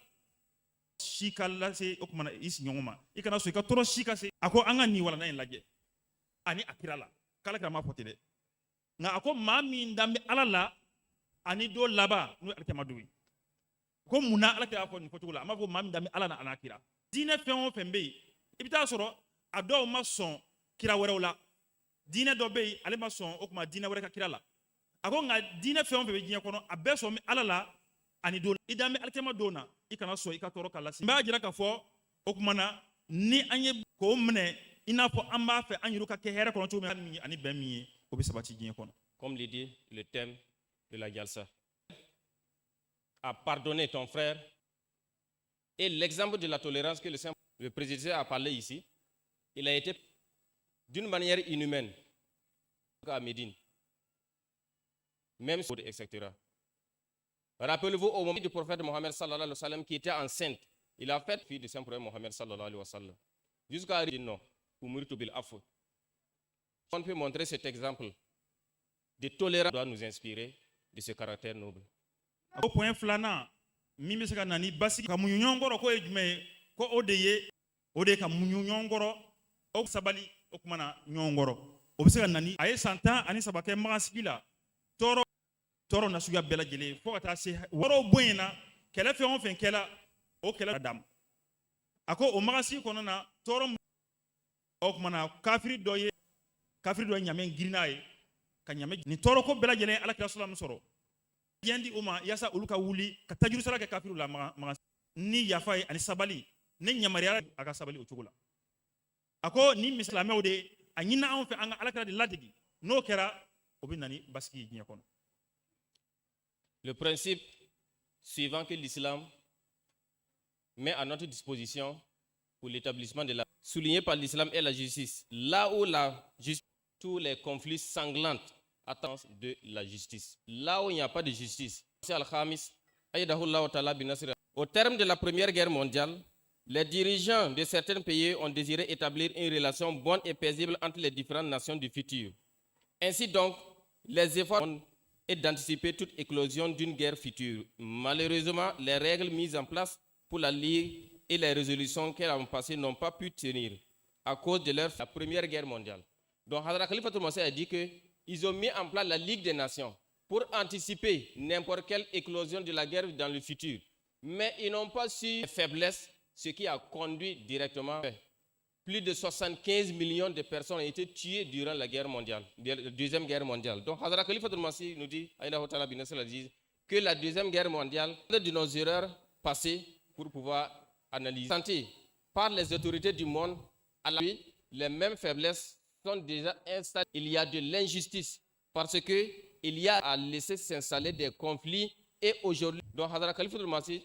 nous a voir maintenant être capable. Ako point sabana. Min bɛ se ka waleya seleke bɛɛ lajɛlen na ko bɛ basigi min na diɲɛ kɔnɔ k'o tɛ se ka kɛ cogo guerre fɔlɔfɔlɔ o min kɛra o kɛra bɔnɛba ye diɲɛ kɔnɔ tiɲɛ yɛrɛ la nin kɛlɛ in olu ye jumɛn kɛ olu ye diɲɛ jamana to o kumana o bɛ to ka ɲɔgɔn ye ka fɔ ka bɛnw kɛ nka a labanna cogo di baara kan ka o tilenbaliya min nana baara kɔnɔ foroba kɛlɛ filanan a nawolo o de la a ko kɛlɛ senfɛ diɲɛ kɔnɔ o kɛlɛ in kɔfɛ min bɛ se k'a to a ɲɔgɔnna wɛrɛ kana kɛ bilen o ye diɲɛ bɛɛ ko o kuma jamana o fara ɲɔgɔn kan in kan ka baara tɛ ka se ka kɛ a kan jamana dɔw fɛ kuma tɛ ka se yadahullahu ta'ala binasiril aziz ale ye o kumana ɲɛfɔli kɛ diɲɛ ye a ko taabolo min ye ɲɛ ten ni diɲɛ ma se o taabolo bila ka bɔ foroba kɛlɛ minnu ma a kɛli bɛ gɛlɛya a ko bi an bɛ waati min na sisan o tilenenbaliya a ɲɔ ɲalen don o kumana o kulu in kɔnɔ ka taa se hakɛ la jamana dɔw ma se k'o ta an ka jamana ka hakɛ burujala nin sira fɛ ni jamana in ka hakɛ burujala nin sira fɛ jamana dɔw bɛ yen o tɔn in kɔnɔna na n'olu ye ko min kɛ k'o de kɛla o kumana tilennenya tɛ bilen dɔw bɛ sanfɛ dɔw bɛ duguma dɔw ye sanfɛ mɔgɔ daha min sigi diɲɛ kɔnɔ a tɛ se ka kɛ wa an b'a fɛ ka an yɛrɛ kisi ka bɔ foroba kɛlɛ minnu ma fila min tɛmɛna k'o ɲɔgɔnna kana kɛ bilen a ko a bɛ gɛlɛya kosɛbɛ a bɛ se ka kɛ ni sira kelen pewu min ye ni kalifa y'o sigi jamana bɛɛ lajɛlen ni ɲɔgɔn cɛ ka jamana bɛɛ lajɛlen dama kɛ ɲɛ. Maintenu par l'islam est l'égalité et toi. La paix est finie. C'est à cause de même expression que Iblis conflit à travers le monde entier, c'est les Juifs. Donc il se prend au-dessus de toute chaque race. Et Allah subhanahu wa ta'ala nous a fait ça. Nos différences raciales, pas ça. Celui qui veut être le plus honorable, mieux que d'autres peuples. O de ye siyaw bɛ yen o kuma sigidaw bɛ yen jamanaw bɛ yen nin kulu in ye nin sigida in ka fisa nin sigida in ye o kuma ni ka bɛ yen k'a fɔ anw ka siya ka fisa karisa ka k'a fɔ e ka fisa karisa ye ka ban k'a fɔ a ye ka fisa diɲɛ yɛrɛ tariku la Ala subahana wataala Adama kan yɔrɔ min na a y'a fɔ ana khairu minhu a ko n ka fisa karisa ye ni o hakilina in ma bila fiye ka taa ko i bɛ taa ka taa bɔ yahudiyaw de nɔ kan yahudiyaw de ye diɲɛ bɛnbaliya baw bɛɛ lajɛlen olu b'a bɛɛ ju la ka d'a kan a b'o olu hakili la k'a fɔ olu na ko yahudiyaw de ko nahnu abna'ullahi wa ahibba diɲɛ kɔnɔ o faamuya o n'o hakilina o la a ko siyaw danfara na kɔnɔ o kuma na suratu hujurati la a bɔra ko la ani musow la wa n ye aw kɛ a ka se ka ɲɔgɔn dɔn a banna a ko nka ni maa min b'a fɛ e ka ye tɔ bɛɛ lajɛlen ni sancɛ k'i ka jija e ka ala ɲɛsiranya ka bonya tɔw bɛɛ lajɛlen ye maa min ka ala ɲɛsiranya n bɔra karisa la n bɔkolo ye nin ye a ko ala mako to o la fiyewu. J'étais encore et les pays faibles en voie de développement. Hazrat Khalifatul Masih al-Khamis Aïdahullah Ta'ala Binasir al-Zi a déclaré que le Saint-Coran, dans le verset 89 du chapitre 15, préconise Allah dit وَلَا تَمُدَّنَّ عَيْنَيْكَ إِلَى مَا مَتَّعْنَا بِهِ أَزْوَاجًا مِنْهُمْ وَلَا تَحْزَنْ عَلَيْهِمْ وَاخْفِضْ جَنَاحَكَ لِلْمُؤْمِنِينَ. Il dit ne t'afflige pas à leurs propos. Et une partie ne doit pas regarder avec envie à faire main basse sur les ressources de notre pays, devront toujours chercher à servir et à aider les moins fortunés. Par ailleurs, un tel service ne doit pas être rendu avec pour objectif de satisfaire des ambitions. Il continue de dire, nous nous apercevons ayant pour objectif d'aider les pays pauvres, les ressources naturelles des pays en voie de développement développés. Maintenant, aujourd'hui, sous prétexte d'aide au développement et de forte puissance, il continue à traiter avec de la large corruption qui a été mise en place. Et ces corruptions ont amené certains peuples à être marginalisés, à être abandonnés, et qui a permis à certains groupes extrémistes de gagner l'ampleur et même convaincre certains de la société prenant avantage de leur frustration. Le calife il a mené ce fait s'installer non seulement en des pays faibles en voie de développement ainsi qu'elle est fondée sur la paix véritable. Ako ni basigi ye okumana la tamudanna aynayka janahaka lil mu'minin. Allah subhanahu wa ta'ala ya jira ikane in ladamu ni okuka soroka iki kama min fo o de ye angana ni ayan wala lila aye nyepoli chamake jamana nyele lembaw ani seti jamanaw kumana ka o ka soro be sama ka tana o ka jamana bonola amna aka jamana développer amna jamana marabaw ye olu fana bo tigadi o kumana o jamana banuma san chama o be nyombolo jamana misen na bo kumana o ka jamana banumbolo iru mangade bina kana wuli okono ako fongo yo chama amena olu tiga bonola jamana faado obe nyina be ke uluko numa oba ayuru ke onu nyolubo o nyiro nyini o mana obe murti ka o mana murti le farda jamana kono na ola obe ma wara nega fara o yele ka abeke fitna jamana kono ako la nation o mana la nyini e baski mi yatima ka obo nogola ngaba yo obe nyombolo san chama nu oluka singo kata o ako fo ni nyoro ni ka boala baraka kenni o mana tlelinya yi ni baraka ni tlelinya yi ni namara min flani ni yiru je min flani ni olu bora la amma ko be le premier verset de sourate Fatiha, il faut savoir que Dieu n'est parenté à personne. Ce monde ne peut dire qu'il a le entier qui travaille d'arrache-pied pour édifier réellement les bases fondées sur la paix. Si on prend un exemple, Hazrat Mirza Ghulam Ahmad, le fondateur de la communauté islamique Ahmadiyya, en 1880, il a présenté la beauté de sa religion. Il a présenté l'islam d'une manière valable et puis il a présenté tous les articles qui ont été publiés. Et pour pouvoir rassembler, il y a al-kitab ta'alaw ila kalimati sawa. Cinquième calife aujourd'hui, Hazrat Mirza Masroor Ahmad Ayada Posium, là où tous les différents évoquaient les beautés de chaque religion. Le monde a été capable de mettre en place pour montrer au monde que réellement, malgré nos différences, on peut toujours construire la base de la paix dans le monde. Ako sigi obesera sabati dinya kono chugo mina o de dina uka munyonyon koro dina uka sega sabal nyon koro ka nyonku ka munyonyon koro akumana o de fele were doye alhamdulillahi rabbil alamin ko anga famya ka fo ala ye bela jelen ka ala de kay disi ko ka fo ala ye neklin tay ako ala ye sega ben stra nyini akumana sabali ani ben ako mimi ka baraka ni strafe yesa ka ben ani basigi chugo mina ako 1896 alayhi salam alaykum balola o sande la conférence bado o dina ka fara dina ka nyon la jere bado kera o kedika walanda odi walanda min ba jira ka fo alayhi salam alaye wala mi be keneka bela jeni sona ka fo tiere la islamaya ka ke o de sebela ka blaka ke gafe amadi yewde ke walanda ye imam mahdi ko alayhi salam a bela jelen ye o ta sen fama bo bela jelen ani o kuma na ave fo kenemi mako peace symposium o koray ko ben kene walma basigi kene kalifa o bo sigi sanwosa o bo sigi sanwosa walanda mi meska to o kuma na nya ko amiska nyanama yake nyon o kuma na ni o barai amana to sina nyanama yake nyonga kalaka ala ye am bela kitab ta'alaw ila kalimatin sawa'in bainana wa fe ko abela jeli kana ala no ye ka fo o kunyo so haklam nuka anga sisi mi bɛ se k'a to o kumana fɔɲɔgɔnya baw bɛ se ka ban diɲɛ kɔnɔ an bɛ se ka ɲɛnamaya kɛ ɲɔgɔn kan ka d'a kan bɛɛ lajɛlen tɛ se ka jɛ ka taa sira kelen kan o kumana an bɛ to n'an ka diinɛw ye nka an bɛ bɛn sabati. Frères, chers participants, une fois que c'est accompagné de la sincérité, si vous voyez souvent que les conflits s'installent, c'est qu'il y a à dire Ikhtilaf ummati rahma. Il y a un exemple parfait au temps de Hadrat Ali radiallahu ta'ala anhu. Vous savez, au temps de Hadrat Ali, quand il a accédé à son khilafat après l'assassinat de Hadrat Ousmane radiallahu ta'ala anhu, il avait un pro. Hadrat Muawiyah a écrit des lettres de son conflit avec Hadrat Ali pour faire des attaques. Le premier général de Hadrat Ali qui va les livrer une bataille que leurs petits vies ne vont jamais oublier. Ça veut dire quoi? Ça veut dire quoi? Même s'il était en désaccord avec, il était sincère dans son désaccord. Et une fois qu'il y a cette sincérité, même s'il y a un désaccord, ça va se terminer par la positivité. Donc voici quelque chose qu'on doit prendre et la paix. En conclusion, que tous les peuples du monde, qu'ils soient par d'Allah le Tout-Puissant,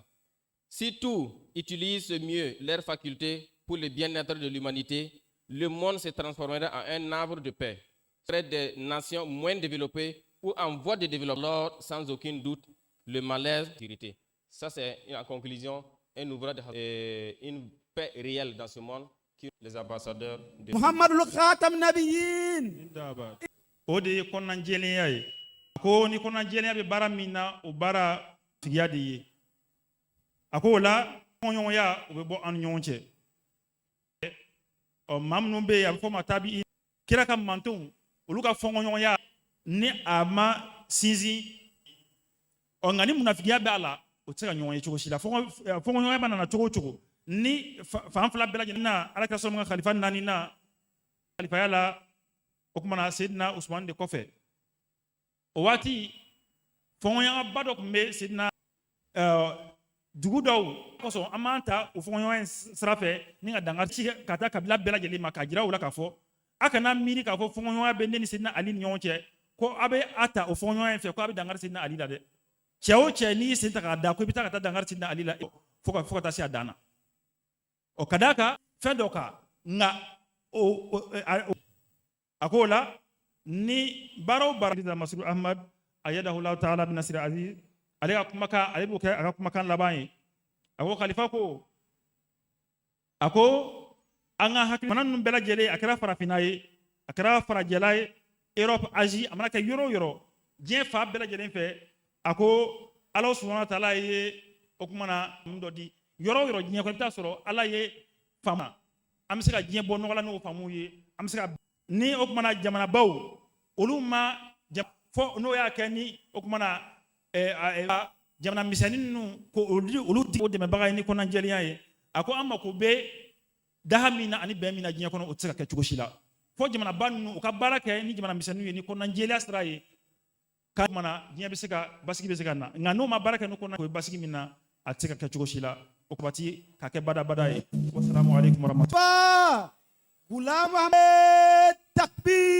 Était très bien, machallah, préparé, qui sera présenté par Sekou Traoré Sahib.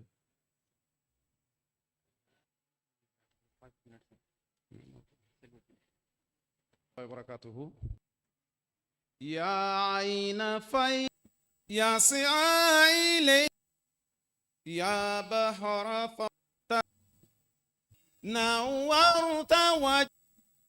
يا بادر أحد الهدى كان الحجال شيئان كان القوم فيهما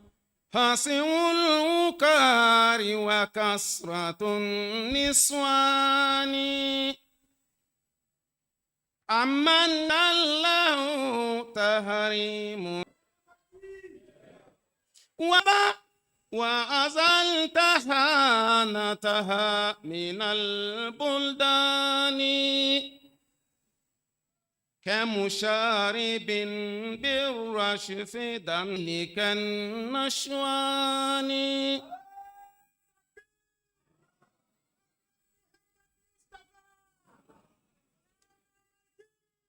من مستطيق لعتق الإدامان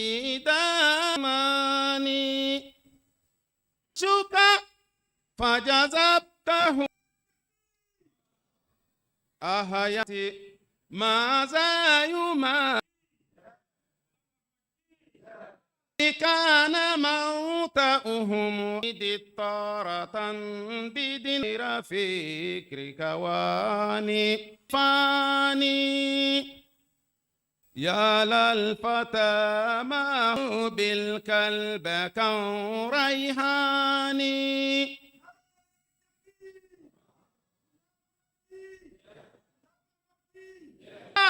غرقا وفاك فاك الورى فاك الورى وجنان حيريا محمدا كسلطاني لا شك أن محمدا خير الورى رأيك تمت عليه صفات كل مزية ختمت به نعماء كل زمان والله إن محمدا كرد سلطاني وفقر كل مقرب متقدم والفضل والطل قد يبدو أمام الوابل فطل طل ليس كتحتاني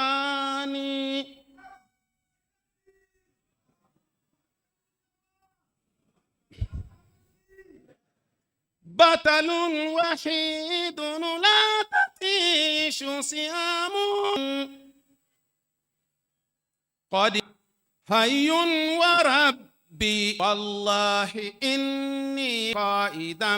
بمكاني مريم عائشا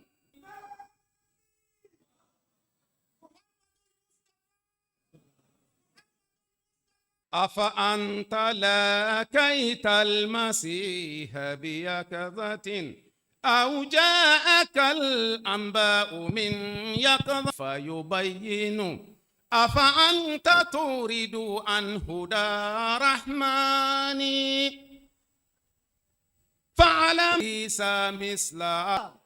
محمد روح القدوس ونبينا حي وإني شاهد وقد إني لقد أزف ما آيانيك دائما في الله جئت بابك لائفا أذاني بابك لائفا لله درك يا إمام الأعلام أنت السبوك وسيدي شجعاني انظر رحمة وتحنني يا سيدي أنا أهكر الغلمان يا سيدي أنا أهكر الغلمان يا هب إنك قد دخلني كتب بهجة لم جسمي يطير إليك من شوك الله يا ليت كانت قوة طيراني على يا ليت كانت قوة طيراني نرى تكبير يا ربي صل على نبيك دائما نرى تكبير الله أكبر نرى تكبير الله أكبر غلام أحمد كي غلام أحمد كي تكبير. Jazakumullah. Maintenant, l'exposé suivant est l'éducation des enfants dans le contexte islamique.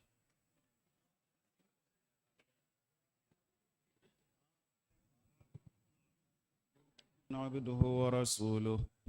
أما بعد فأعوذ بالله من الشيطان الرجيم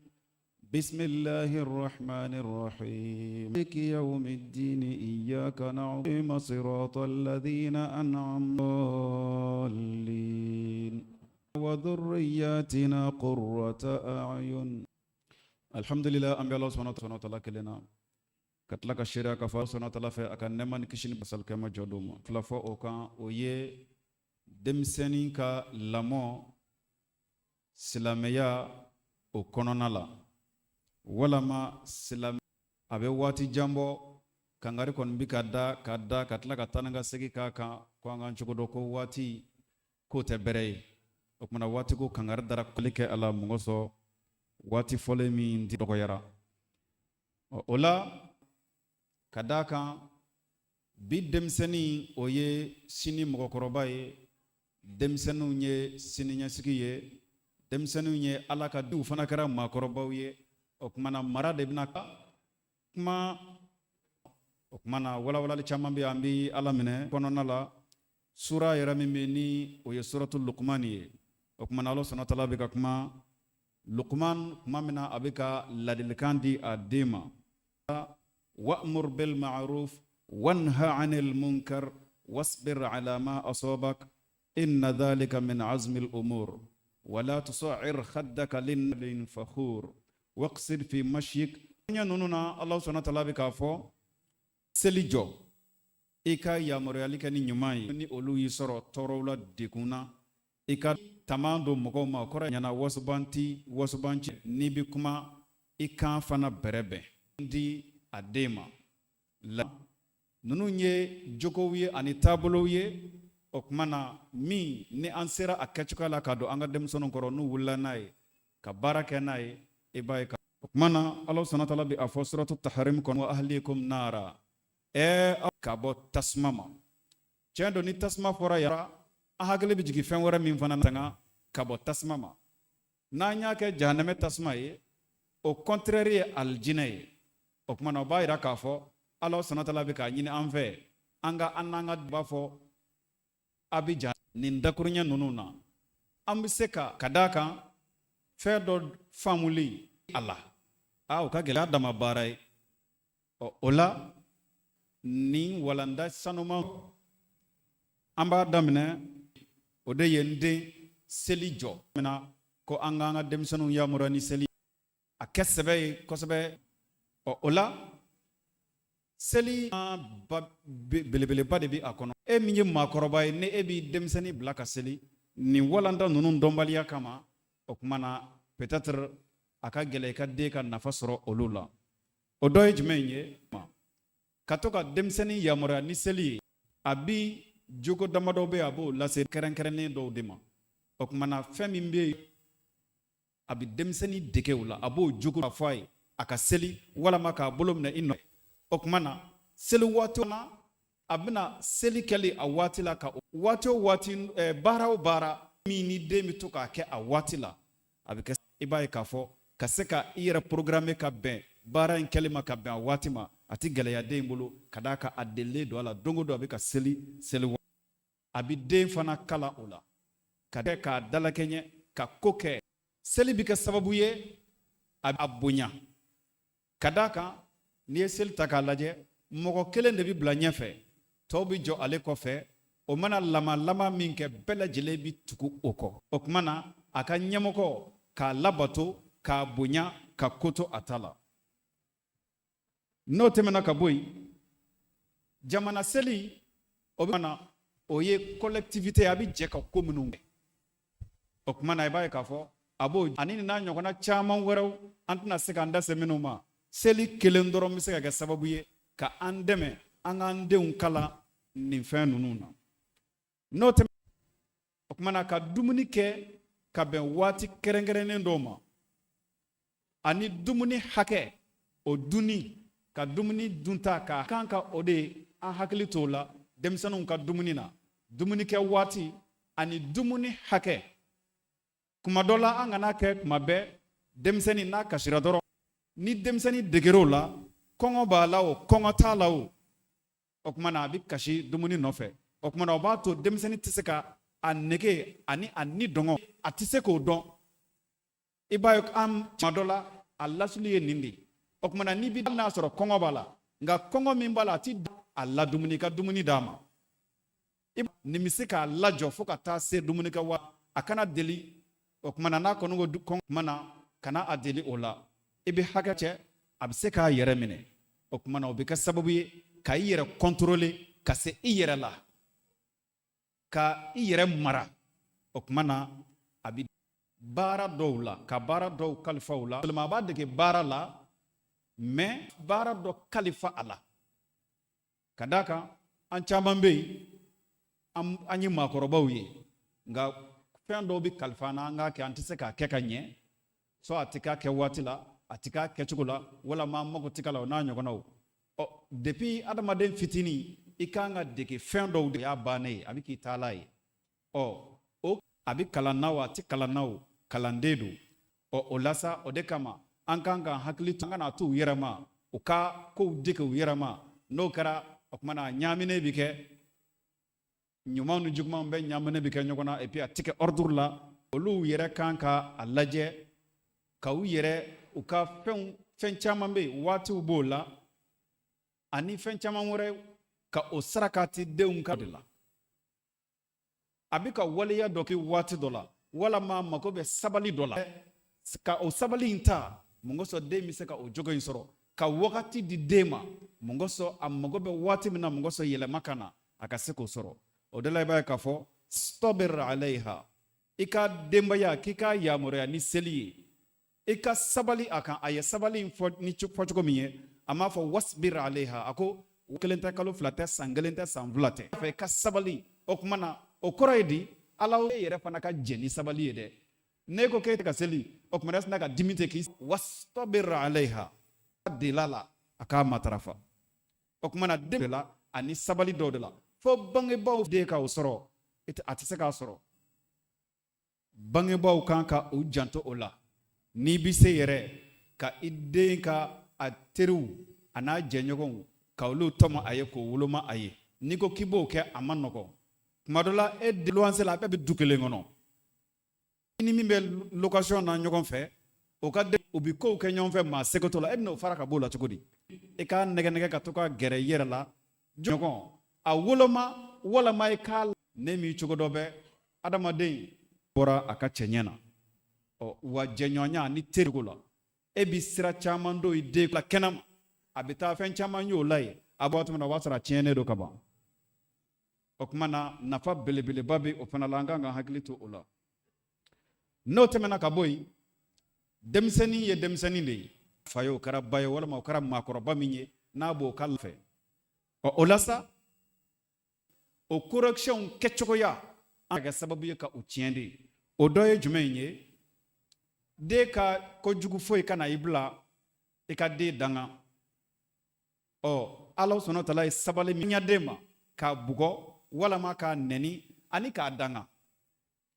ni e ye den danga a bɛ n'a fɔ e yɛrɛ y'a laɲini den ka kɛ ten de bugɔ walama k'a nɛni k'a dɔgɔya ka tila k'a danga n'i y'a danga i ye fɛn min fɔ a ma n'o y'a sɔrɔ e de y'a sira don a kɔrɔ fɔ a ye fɔcogo ɲuman na ne ma hakili jigin alakira sɔlɔlɔ ko a ye a denw bonya a ka u jogow ɲɛ denw ka jogo ɲɛni a y'a dakuruɲɛ daminɛ ni bonya de ye sɛn de kun kan nka mɔgɔ o mɔgɔ a ka kojugu dɔ kama e kɛtɔla ka a fɔ a ye ko a ye nin kɛ a man ɲi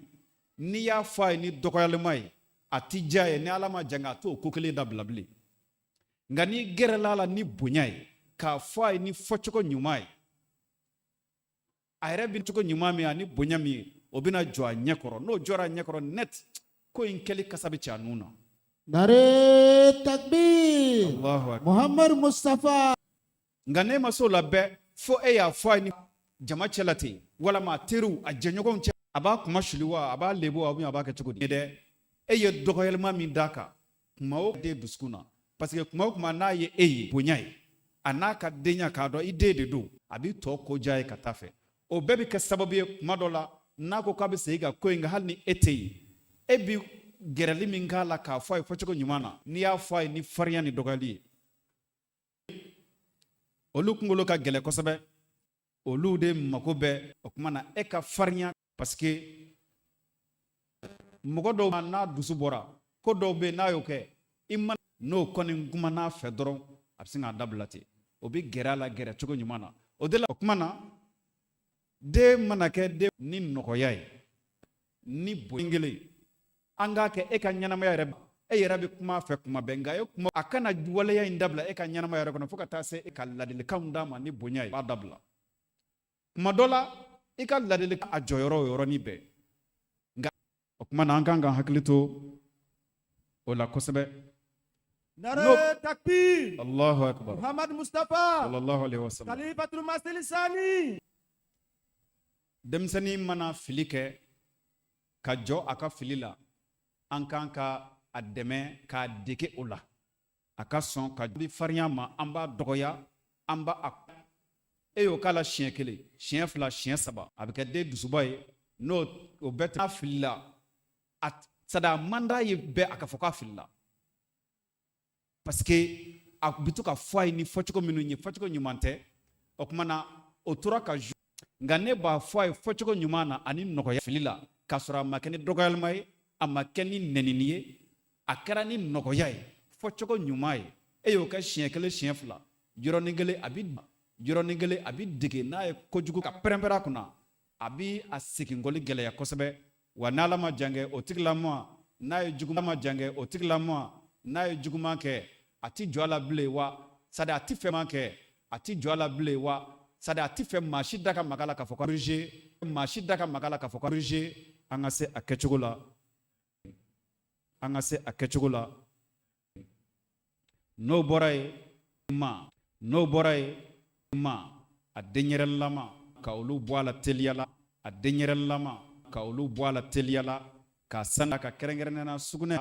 k'a sanda ka kɛrɛnkɛrɛnnena sugunɛ sɛgɛ de b'a la ka kulusi la a bɛ sɛgɛ de b'a la ka kulusi la a bɛ to ŋɛɲɛ n'i b'a siɲɛ i bɛ ja dɔ sɔrɔ a la ŋɛɲɛ o ŋɛɲɛ n'i b'a siɲɛ a ka di i ye i bɛ ja dɔ sɔrɔ a ka di i ye i bɛ ja dɔ sɔrɔ a la o tuma na sugunɛ dun kojugu kɛ dɔn teliyala kojugu o tuma na e bɛ to ka saniyali min kɛ kuma bɛɛ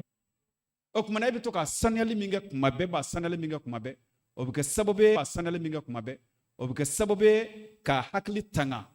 ka bɔ fini nɔgɔlen don sugunɛ dɔ bɛ k'a la o bɛ ja dɔ sɔrɔ joona a ka teli ka ko o bɛ ja dɔ sɔrɔ joona a ka teli ka kokolo dɔn ko saniya la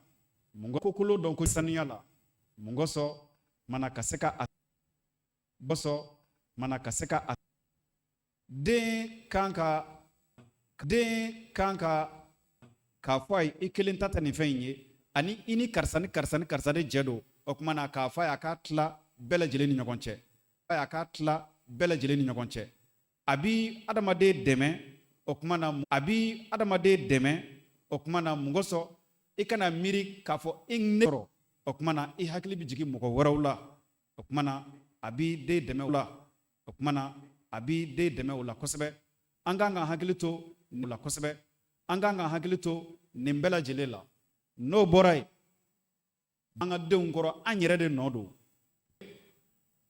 ka to ka nkalon tigɛ den ye nka a ka ca la anw bɛ nkalon tigɛ den ye sira jumɛnw fɛ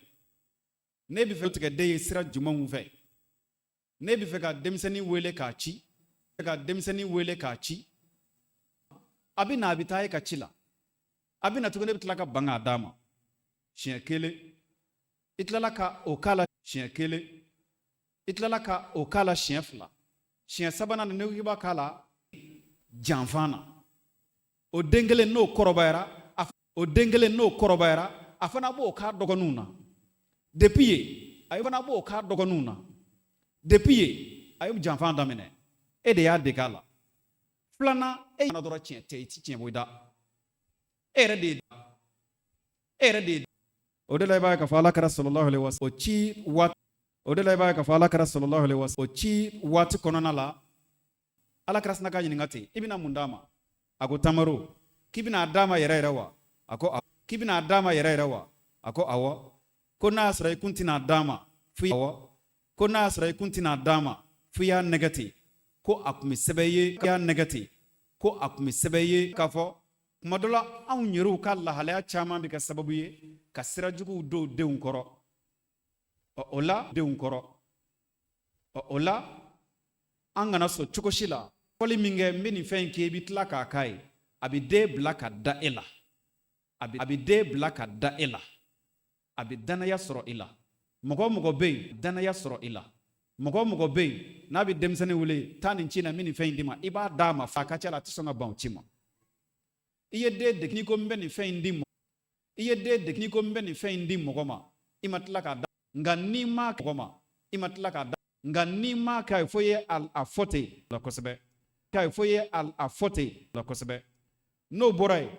fɛn minnu ka denmisɛnnin n'o bɔra yen fɛn minnu ka denmisɛnnin b'a ɲɛbada maakɔrɔba de ka kɛtaw fɛ e b'a ɲɛbada maakɔrɔba de ka kɛtaw fɛ e ye maakɔrɔba ye n'a y'a kɛ i bɛna bɔ e ye maakɔrɔba ye n'a y'a kɛ i bɛna bɔ wa mɔgɔ b'i dogo ka e fɛ k'a tɛ k'a dun den dun e yɛrɛ b'a dun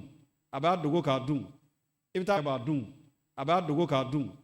i bɛ taa bɔ a kalama k'i den bɛ sukaro dun waati min na o bɛ taa bɔ a kalama k'i den bɛ sukaro dun waati min na o bɛ taa f'i ye ko jabɛti b'a la fɛn dɔw bɛ yen a bɛ fɔ denmisɛnnin kana o kɛ bana kama a bɛ se ka fɔ den kana fɛn dɔ kɛ bana kama a bɛ se ka fɔ den kana fɛn dɔ dun an to kalanyɔrɔ la an to kalanyɔrɔ la an ka karamɔgɔ ka kisa dɔ baro bɔ an ka karamɔgɔ ka kisa dɔ baro bɔ an ye ala ye diɲɛ don o don ye ala ye diɲɛ don o don da u bɛ sɛfan o tuma na u ye furaw presque da u bɛ sɛfan o tuma na u ye furaw presque a kunna ka tila ka kunna ka tila ka ko a kana sɛfan dun ko a kana sɛfan dun o tuma dɔkitɛrikɛ gɛrɛla a ye a dɔkitɛrikɛ gɛrɛla a ye a muso bila ko ka sɛfan jira ka di den e bɛ sɔn muso bila ko ka sɛfan jira ka di den e bɛ sɔn k'a dun o tuma i bɛ fɛ i ka bana dun o tuma i bɛ fɛ i ka bana ka juguya ko ayi ɔ n'i tɛ fɛ i ka bana ka juguya i bɛ mun kɛ ko n bɛ sɛfan to yen ko den ye sɛfan to yen o don fo ka taa bila don min na a bɛ ka baro in bɔ a ɲɛ k'a o don fo ka taa bila don min na a bɛ ka baro in bɔ a ɲɛ k'a m'a bila a da kɔnɔ bilen zindabad m'a bila a da kɔnɔ bilen zindabad nka n'a o kɛra anw dɔw ye ni dɔgɔtɔrɔ ko kaba ko a kana sɛfan dun n'an nana sɔn n'a kasara ko sɛfan an bɛ pɛrɛn-pɛrɛn a kunna an nana sɔn n'a kasara ko sɛfan an bɛ pɛrɛn-pɛrɛn a kunna k'a fɛn ko kasi dɔ ka fisa dɔ ye k'a fɛn ko kasi dɔ ka fisa dɔ ye cɛ a ti d'a ma n'a m'a sɔrɔ a bɛna ɲini cogoya cɛ a ti d'a ma n'a m'a sɔrɔ a bɛna ɲini cogoya wɛrɛw fɛ ka sɛfan in o b'a to den wɛrɛw fɛ ka sɛfan in o b'a to denmisɛnnin n'a ka denmisɛnninya a b'a an siranna fɛn denmisɛnnin n'a ka denmisɛnninya a b'a an siranna fɛn min ɲɛ an ma taa k'o dan o bɛ ka kangari da alakira sɔrɔla fɛn min ɲɛ an ma taa k'o dan o bɛ ka kangari da alakira sɔrɔla sallam a ka dakuruɲɛw la o dɔ ye yɛrɛ sallam a ka dakuruɲɛw la o dɔ ye yɛrɛ man bon o la ka tɛmɛ jogo ɲuman kan a bɛ tila k'a fɔ a ka sahaba dɔw b'a fɔ ko ale ye alakira ye sallallahu alaihi wasallam a bɛ ka dugawu k'a ye allahumma inni uhibbuhu fa ahibbu den fana ye i ka di fa ahibbu den fana ye i ka di n ye i ko ka ɲuman fɔ den ye ka ɲuman fɔ a ma an kana sɔn ka jugumanw fɔ a ma an kana sɔn ka juguman fɔ denw ma fɔ a ma an kana sɔn ka juguman fɔ denw ma ka da kan bi fɛn fɔ a bɛɛ bɛ don a hakili kɔnɔ ka da kan bi fɛn fɔ a bɛɛ bɛ don a hakili kɔnɔ a tɛ ɲinɛ a si kɔ a n'a ka denmisɛnninya san 9 ale b'a lakale ko don dɔ la alakira y'ale ci ka taa ci dɔ la ko don dɔ la alakira y'ale ci ka taa ci dɔ la ale bɔlen ale bɛ ci sira fɛ ale y'a tɔɲɔgɔnninw olu bɛ tulonkɛ la tulonkɛ ka di denmisɛnnin ye a mɛnna fɔ alakira bɔra k'a ɲini unais anasini k'a ɲini unais anasini a ye ca tigɛra ale kun hakili alakira bɛna ale kɔrɔ wa k'ale ko ɔhɔ ko alakira bɛna ale kɔrɔ wa k'ale ko ɔhɔ ko ale alimtuhu qala li shay'in sonata ko ale ma deli k'a ye qala li shay'in sonata ko ale ma deli k'a ye ale ye ko dɔ kɛ nka ko ala kɛra dimino tigi kɔrɔ ko mun na ye nin waati kɔni o banna ko ala kɛra dimino tigi kɔrɔ ko mun na ye nin waati kɔni o banna fo ka taa fɔ a banna an bɛ o ye dugawu de ye an bɛ sɔnnatala bɛ k'a fɔ o ye dugawu de ye an bɛ sɔnnatala bɛ k'a fɔ rabbana hablana min azwajina wa dhurriyyah an musow la ani an ka denbaya la an denw na musow la ani denw na minnu bɛ an ɲɛ suma ka an dusu suma ni denw na minnu bɛ an ɲɛsuma ka an dusu suma nka i ka an yuru ka ala ɲɛsiranɲɛbaw la alimami o kɔrɔ laɲini y'o de ye o kumana yarabi o kɛlen ala k'o nɔgɔya an bɛɛ lajɛlen ye wassalamu alaikum warahmatullahi wabarakatuh.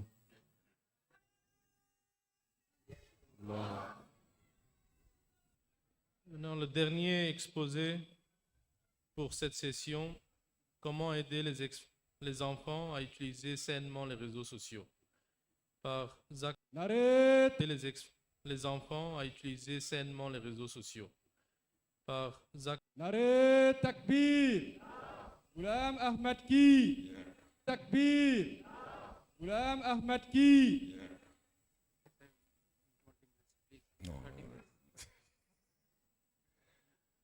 أشهد أن لا إله إلا الله وحده لا الرجيم بسم الله الرحمن الرحيم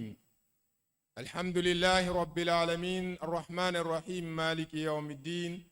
أنعمت عليهم غير المغضوب عليهم ولا الضالين آمين اللهم صل على محمد وعلى آل محمد كما صليت على إبراهيم وعلى كما باركت على إبراهيم والعقدة من لساني يفقه قولي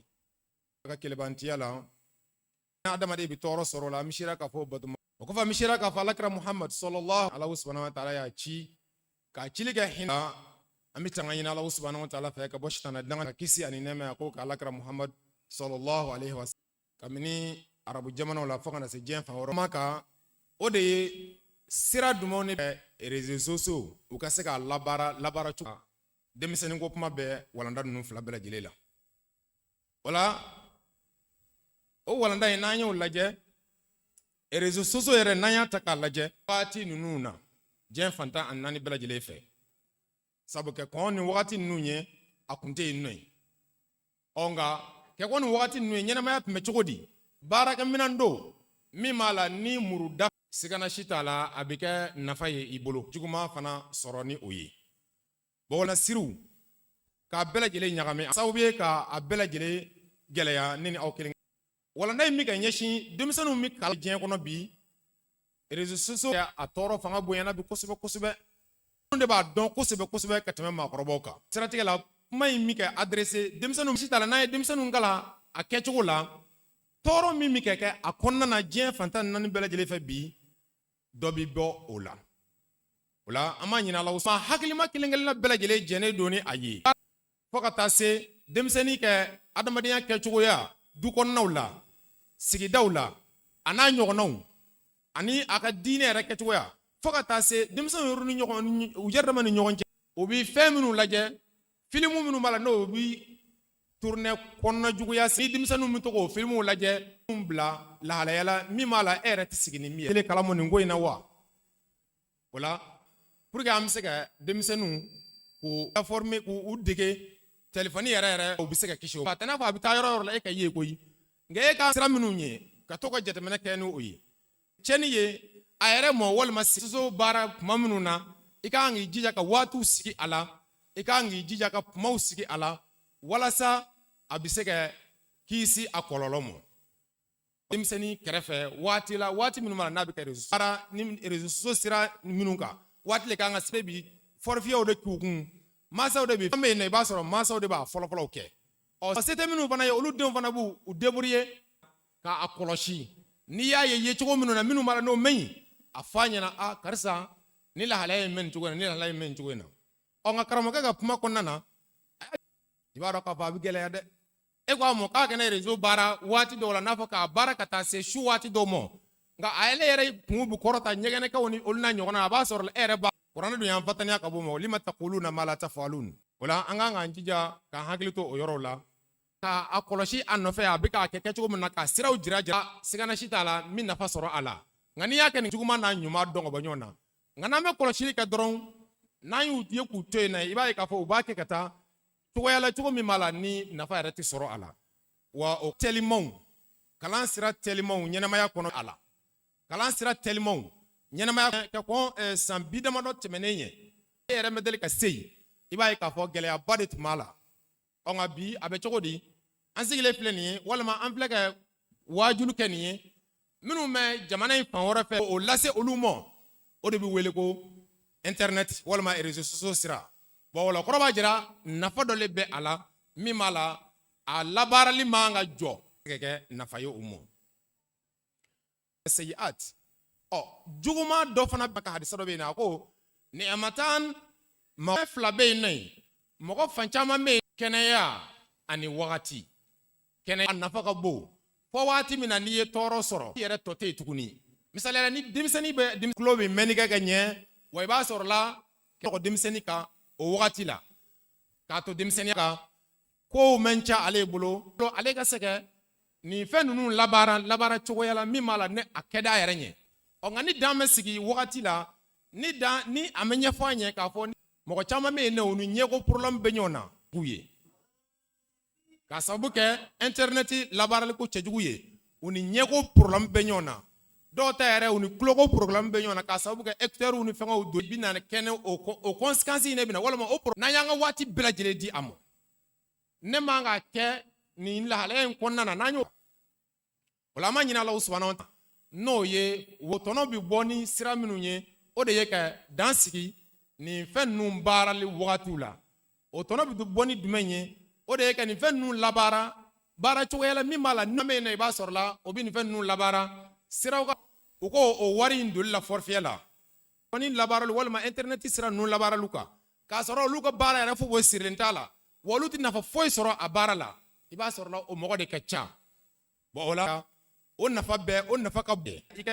telefɔni la tan a dɔn k'a fɔ kɛnɛya tun bɛ bolo waati min na e y'i ka kɛnɛya waseni kalan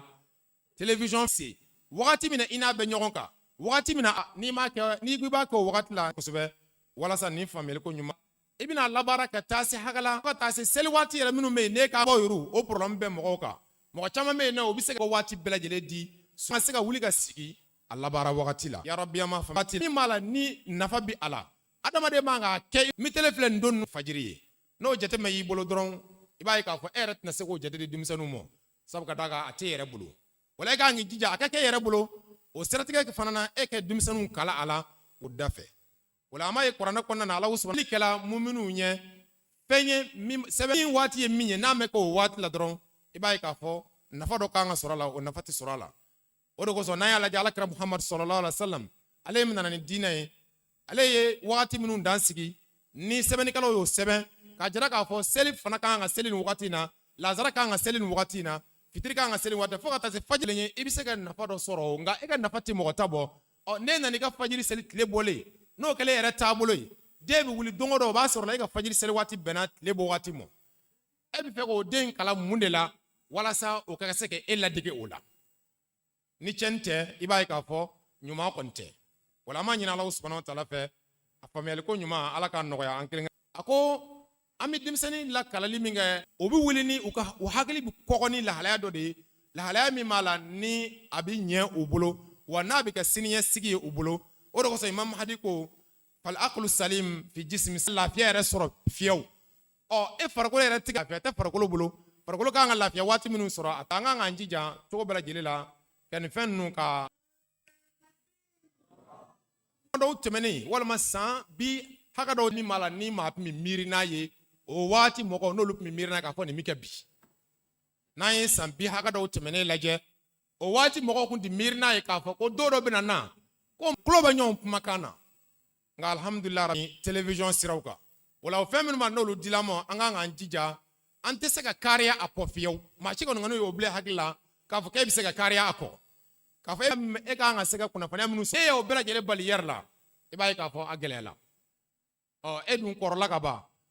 i b'a ye k'a fɔ ka taa sigi kilasi kɔnɔ ka taa kalan kɛ o bɛ gɛlɛya e kan walima ka minnu b'a la n'an kariya mɛ di a kɔ nka an jija kɛcogo minnu ma n'an y'a kɛ o kɛcogo la n'o bɛ kɛ tɔɔrɔ y'a nɔgɔya ne ni aw kelen-kelenna bɛɛ lajɛlen ye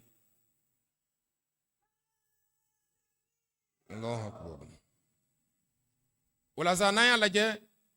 an ka nin wagati laban ba kɔnɔna na dakurunya dɔ fɔlɔ ye nɔ ye o tiɲɛtigiya o dala niw bɛna furu ɲɔgɔn ma u bɛna bɔ ɲɔgɔn kalama niw bɛna ɲɔgɔn ka lahalayaw dɔn ko la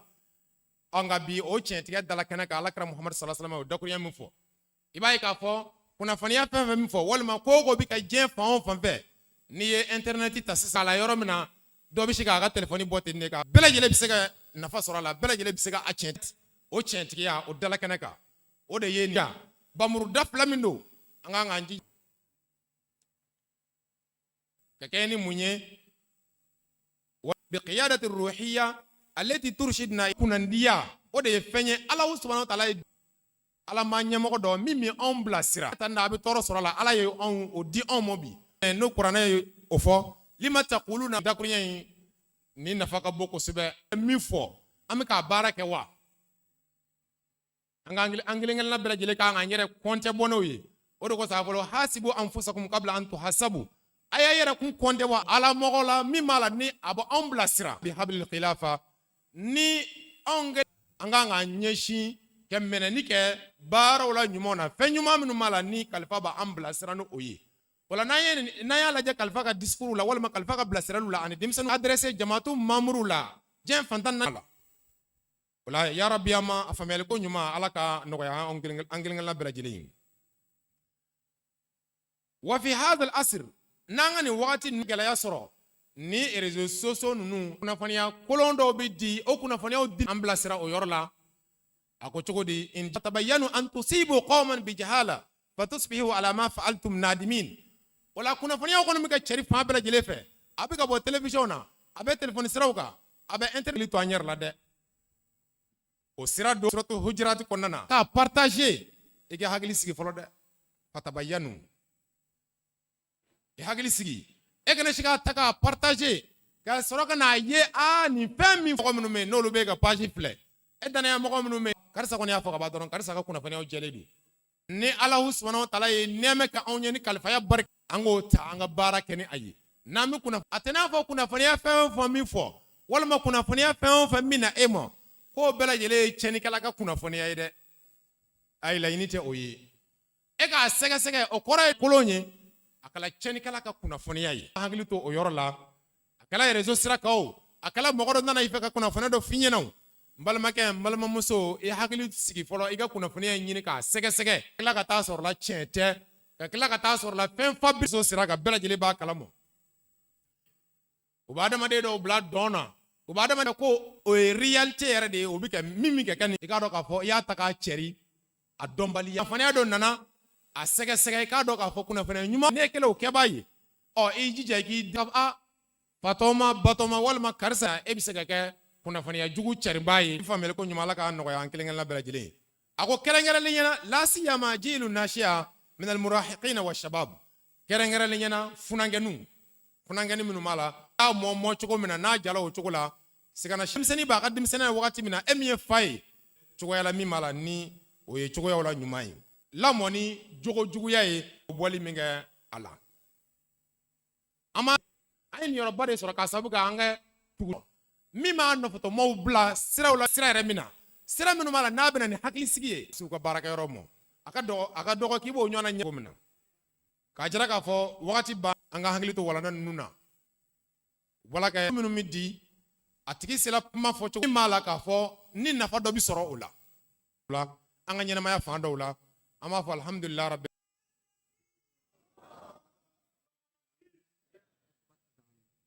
Annonce, il y aura Azan, Inch'Allah, pour la prière de Zohor et Asr. Annonce. Assalamu alaikum wa rahmatullahi. A bonyana tuguni ka a barikaya ni mɔgɔba dɔ fana ka nani ye